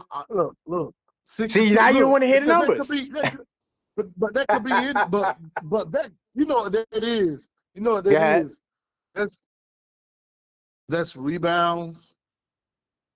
That's rebounds. Even on offensive rebounds. That's all of that compiled into that stat right now. But he's in the paint. That's the point. I don't care how he gets there. He's okay. All right. So he's let me detail the paint. Let me detail it then. I'm talking about like far as bring the game, bring it up the court, and then set up type game. I ain't talking about getting that off the rim now. Well, let me say this. Posting up. And real quickly, he don't even. How many times do he post up down there? He posts up a lot, bro. He posts up a lot, bro. I'm not gonna lie. Towns post up a lot, bro. Hold on, let me just say something. Because I just want to get the chat and we're gonna continue this. But Knicks will be champs. It's working for him though. I knew Atlanta would be a problem. All you had to do is rewatch the first meeting to understand why. That's a fact. Knicks will be champs. I watched the first game twice. And then I watched the second game 2.5 times. Because I had to catch something. Let me see what else he's saying. Trying to catch up. This team should be 5 games better. AP, I agree. The 5 games better would have come from beating the teams that's below 500. If they do that, they'd be 19-6. AP, they can't defend the perimeter or protect the rim. So that means y'all not. Go ahead. So if y'all losing to teams like that, you're below 500, then that means all of the smoke you was talking about, that what no, we ain't losing like that though. We ain't losing like we're 10-4. No. What was you telling me earlier about losing the team, Joe? You can't be like you can't be congratulating for losing to for having no. What I'm saying is right. The Cavaliers is probably 20-0 towards sub 500 teams. Let's keep it real. Cavaliers is probably 20-0. The bottom line, what I'm saying is that at 10-4. Last year, we only had one real loss at this time to a sub-500 team, and that team technically is not even really a sub-500 team. It was the Cavaliers. We saw them in the first 3 games. At this point last year, we only had 1 loss. This year, we have 4 losses, and those games were games that we should have won. That first Hawk game, we should have won. Like my man, Knicks will be champs was saying, that first Hawks game. I'm gonna tell you right now. The reason why we lost to the Hawks was because, one, he refuses to put another big guy out there. Clearly, the adjustment was made by Atlanta to attack the glass in the second half. We was +2 in the first half, 32-30. And so instead of, especially at the time, when he brought Jericho Sims in the game in the fourth quarter and took Precious out, I'm like, what the hell is in the Discord? By the way, salute to the Knicks Tape Madness Discord server. I said, what the hell are you doing? Why would he take Precious out? Atlanta changed anything as far as their bigs? You said as they bigs or as they bench? As far as their bigs go, because do you feel like they changed anything from the first half to the second half? Planning. Throughout the game, yeah. No, yeah, they put up more emphasis on crashing the glass. because they feel were like getting I rebounded. feel like, They were getting but the they're Knicks were big out men. rebounding them. But that's what I'm saying. Like Atlanta, watching them, man, watching them. Their bigs is designed for that, for an emphasis of crashing the glass. They ain't got no big men to set up to score or anything. Their job is to protect the paint and crash the glass and nothing else. You know No, what I'm but when you saying? have a team Defend and that clean up the glass. But when you have a team that is actually looking to attack you in the paint because they saw Karl Anthony Towns had 14 rebounds in the first half. That soft big guy that doesn't like to be inside. He had 14 rebounds in the first half. He finished the game with 5. Why? Because 1, he was in foul trouble. 2, when Precious Achiuwa came in the game as a 5, He will do that.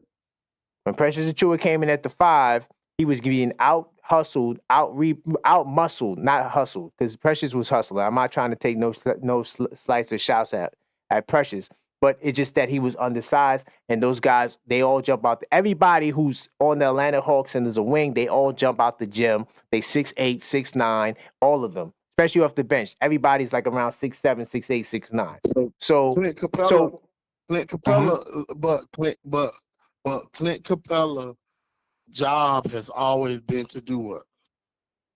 to crash the glass and defend the paint.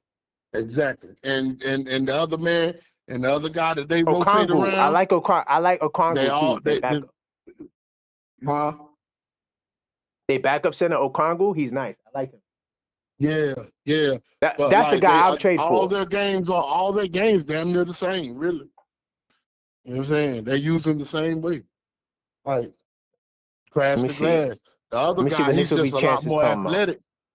He's a lot more athletic than Clint Capella. You know. Shit, Clint Capella really got an easy job, really. Knicks will be champs said something that's real. The young athletic players do give us problems, but Knicks will be champs. Like, okay, we know they give us problems, so you put in another big guy who's going to box out and prevent them from dominating the glass. Do you guys know that we're 14-2 when we win the rebounding battle?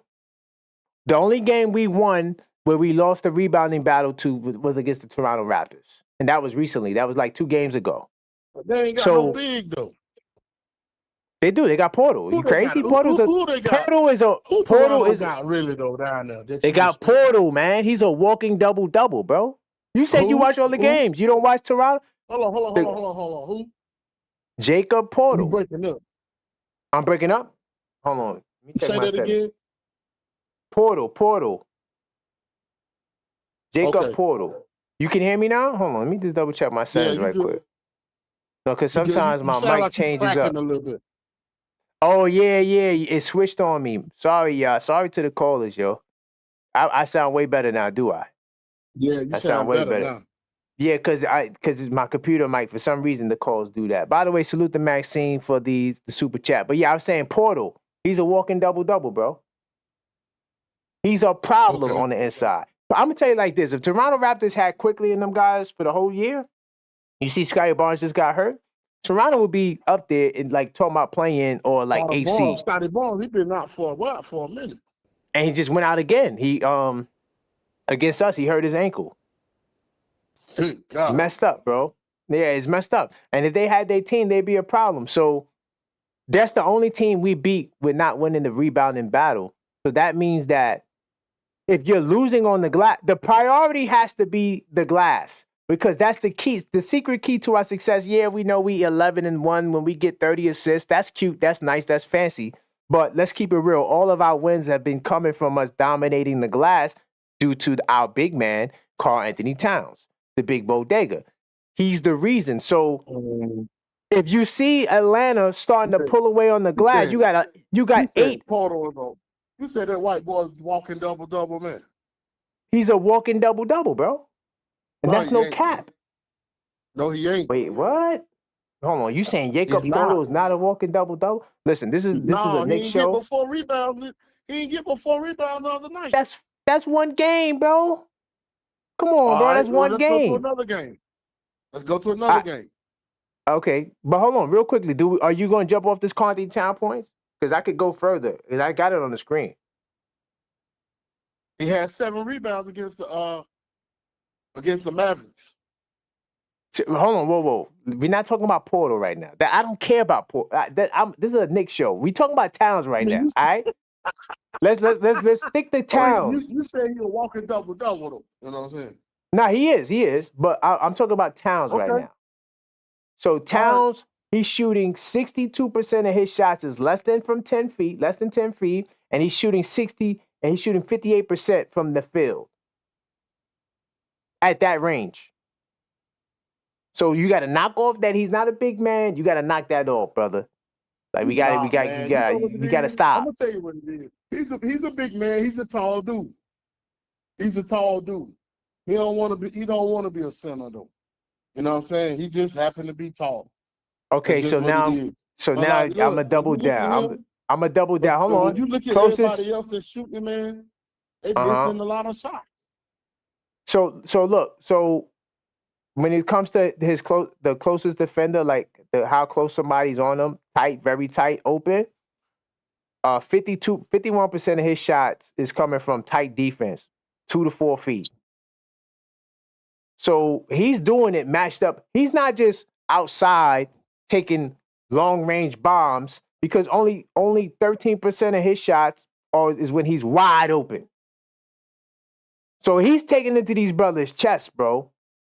Like the brother, you got to get a brother his props, man. It don't matter if it's a drive or not. His buckets are coming from the inside, bro. Like you gotta look at you know what I mean? Come on, bro. You can't ignore the evidence. Against Atlanta, Anunoby. Look, Karl Anthony Towns had 19 boards, right? Against Atlanta, right? But everybody shot the ball so terrible though. So like, he gonna get them rebounds. Well, I'm gonna say this, man, and then we're gonna get ready to do our closing points. Wait, who don't shoot the ball well? Who? Yeah. You said the Knicks? Y'all don't shoot the ball well, man. Wait, what? Now you just talking, bro. You gotta come on. You gotta stop. No, look at it. I'm gonna look at it. Y'all don't shoot the ball well. You know we don't shoot the ball well. If you look at Brunson now. We looking at Brunson. Y'all don't shoot the ball well, man. I'm going back to Basketball Reference. I'm going to the New York Knicks, the number 3 rated offense in the league right now. We was number 1. We lost because we lost to Atlanta, and we didn't produce. We dropped down to number 3. Let me just double check to make sure it's still there. I'm in research mode, by the way. They could see we got the number 3rd offense in the league. Okay, cool. Now let's talk about shooting numbers. All right, let's talk about shooting numbers. I'm looking at OG right now. Yo, he was 2 for 10, man. No, that's one game. You can't look at one game. Brother. I'm going through all the games. Brother, let me save you, brother. Let me save you the heartache and the trouble. Right now, we're 2nd in the league in field goal percentage at 49.8. We're 2nd in the league at 3-point percentage at 39.3. We're 4th in the league in 2-point percentage at 57.3. What are you talking about? We can't shoot. Where are you getting that from? I'm not wait. Because see, that's what I'm saying, man. When you pull up the stats, it ain't I'm talking about as your individual team, like as an individual. These guys, I ain't talking about. I'm not talking about Karl Anthony Towns and Brunson, but everybody else don't shoot the ball well, man. All right, cool. So look, I'm on the New York Knicks. Mikal Bridges is shooting 48% from the field, about 34% from 3. Yes, his 3-point percentage could be higher, but he's shooting 48% from the field. Josh Hart is shooting 59% from the field. Yes, you heard it right. 59% from the field, and he's shooting 40% from 3. OG Anunoby is shooting 48% from the field, and he's shooting about 36% from the 3. What are you talking about, bro? Draymond Hart, right? Yeah, he is. He doesn't touch the ball as much to score. So yeah, he's doing it on 9 shots. He's averaging 14 a game. And it's I'm just saying, bro, He's the sometimes, listen, man, look, when we talk on the phone, we could do the backyard talk, but bro, on this show, I put it on the screen. Everybody can see. One thing the Knicks do well is shoot. That's the one thing they do very well. I'm talking about they got, right. hold on, let me tell you how many 40-point, 3-point shooters they got. I'm not going to count Precious. They got 1, 2, 3, 4, 5. No, I'm sorry. I'm wrong. No, I'm looking at the wrong stat. They got 1, they got 2, they got 3, they got 4, they got 5 40% 3-point shooters. How many other teams got that? Do the Cavaliers even have that? I don't know. I haven't really studied the Cavs. They got 4 guys that shoot over 40%, bro. I mean 5 guys consistently. And I'm not even going to add Pacone Dottier, our rookie, 41%. I'm not even going to add Tyler Kolek, another rookie, at 45%. And they both, Pacone played 11 games. Tyler played 16. I'm not even going to go there. I'm not even going to go there. Let me see. Let me jump out of research mode, brother. I'm sorry, man. Come on, bro. You just, listen, it feels good when you say it. Like you said, Towns is not a big man. No, it's the truth. It's the truth, It's man. not the truth, bro. If I just showed it to you. Because you talking about team stats. Yeah, Okay. because you're looking at it from a team stat. I ain't looking at it from a team stat. I'm looking at both. I said, you pulling up the team stats. And the individuals. I pulled up the individuals too. I told you, LG Anunoby shoots about 35%, 36% from 3. He's shooting 40-something% from the field, 47% from the field. Josh Hart shooting 59% from the field. That's crazy, bro. He's shooting 59. You wish you had somebody in the Lakers taking 9 shots, shooting 59%, bro. You'd be like, man, look at that guy go. Hold on. Hold on. Say that again now. You wish you had a dude on your team. Mm-hmm. So Josh Hart. So you believe Josh Hart taking 9 shots? Really taking 9 shots? Yes, that's the numbers. Or is it because he the hustle guy for y'all now? You know what I'm saying? He's the everything guy. He's the loose ball guy. He's gonna be the one. He's gonna be the one that's gonna get the easy bucket for you. He's the point guard. He's the guy. Everything. He does everything for us. When I say everything, I mean literally everything. Yeah. He scores. He passes. He defends. He picks up y'all little. And then he'll make an easy bucket.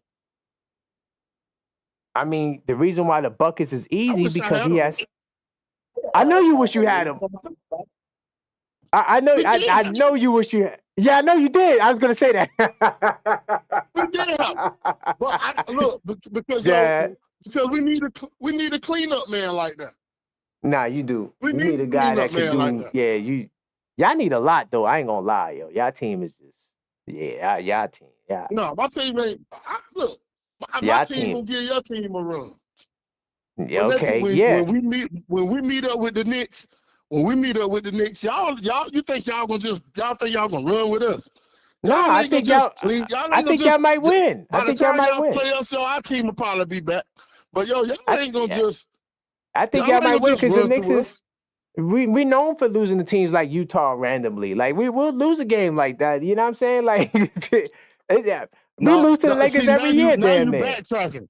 That ain't what you were saying earlier. All of that was unacceptable, right? No, but we lose to the Lakers every year though. I ain't gonna cap. We do. Just last month that was unacceptable now. No, I'm just saying we tend to drop a game to the Lakers. Like it's a fact. Like I wish it wasn't true. Like see, I go with the numbers, bro. I don't go against the numbers. I go with the numbers. If the numbers are saying this, okay, then that's what's going on. You know what I'm saying? Let me see what the chat's saying. If you're ready to wrap up. Let me see. Your cousins are great addition to the show. So they're giving you some love in the chat. Salute to AP. Let me see what else. There are games in New York where New York obliterates other teams. That's a fact. And then there's games and where it looks like a playing team. That's a fact. People drawing conclusions based on a bad game. And that's what they're saying. So like you catch the games where, Mikel ain't doing his thing. I watch them all, man. I really watch them all, though. But you see, you Because a I be channel betting on this flipper. shit. No, but you see, you be channel flipping. Nah, I can't do the channel nah. flipping, bro. You know why? Because, like, I actually take notes when I watch the game. So, like, I ain't I really need set to. up. No, my setup, hmm like, I'm set up. I'm not set up to where I got the flip channels. Okay. You know what I'm saying? Okay. Yeah, I gotta watch the game. So, like, tonight I didn't really watch the Minnesota game too much because I was getting ready for the show. But I watched the other game with who was it? We just talked about it earlier. I'm mad I just lost it. Oh, Philly. Philly and the Pacers. I saw that game. And then that game was crazy. I mean, Philly got the worst luck in the world. But anyway, let me see what these chats. They forget NY blew out the likes of the Denver, Orlando, and Indiana. That's a fact. We definitely blew those teams out this year. And when New York shoots at their season average, they're unbeatable. Facts. And that's the thing too, Dusty. Like, the offense of this team is so great. Like, you're not understanding how great the offense is. When they clicking at all cylinders, bro, they could win the championship, bro. I ain't gonna lie to you. The problem is, here's the other side. The problem is when they're not shooting the lights off. When they're not shooting the lights. Oh my God. Hold on, but look, I'm gonna give you the other side. Look, that's I'm one balancing thing the about scales. They I'm should make balancing that the a scales. law, man. Look, That I'm should be telling a you, law, man. the Whenever, other side. Hold on, but the other man. side, the other side of the man. coin. Look, The other side of the you coin. you can't even say you feel a championship coming. I do feel a championship coming. I do. No, I do. I believe it. Maybe not this year, but it's coming. And the reason why I feel like it's coming because if we can keep this group together for 2 to 3 years and they get to gain the chemistry, they only going to become more dangerous because of the flip side, right? When the offense is clicking, it's looking like a championship. But when the offense is not clicking, the defense is sometimes is there, sometimes it's not, right? And then they're not a great rebounding team, though they do dominate the glass in the wins. The Knicks are not that consistently good on the glass. And if you're not hitting shots, you got to either Josh Hart is your second best rebounder. That's a fact. But hold on. But look, you got to either rebound or defend. If you can't do either or, man, you just playing Russian roulette every night. You like a playing team. You like a glorified playing team. So the Knicks are going to have to be able to nullify the bad shooting with more defense and or rebounding. Because if you're not going to crash the glass to give yourself more opportunities, give that offense another shot,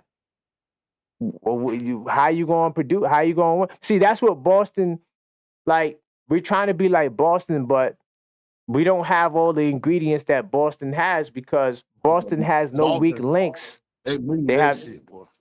No, but just forget the offense. When it's not clicking, like I was just telling Will, right? They'll miss 5 threes in a row.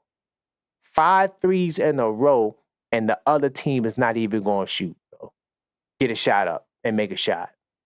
They keep the game like that.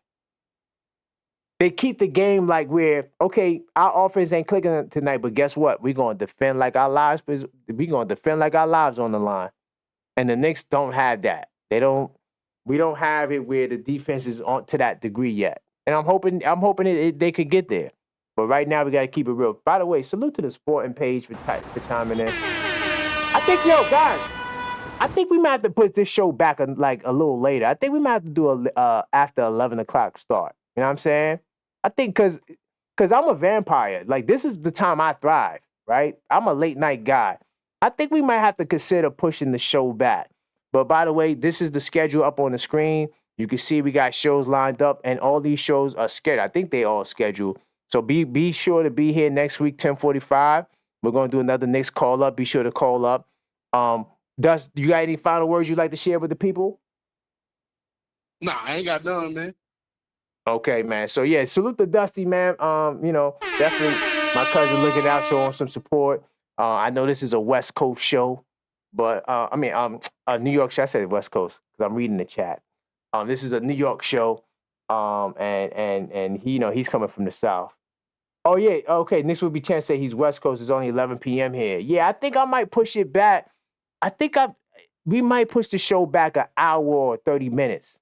I'll let you guys know if we do it because I feel like, there's some vampires that come out in the night, and I like how the chat got in the second half of the show. The chat in the first half of the show was cool, but it wasn't as lit.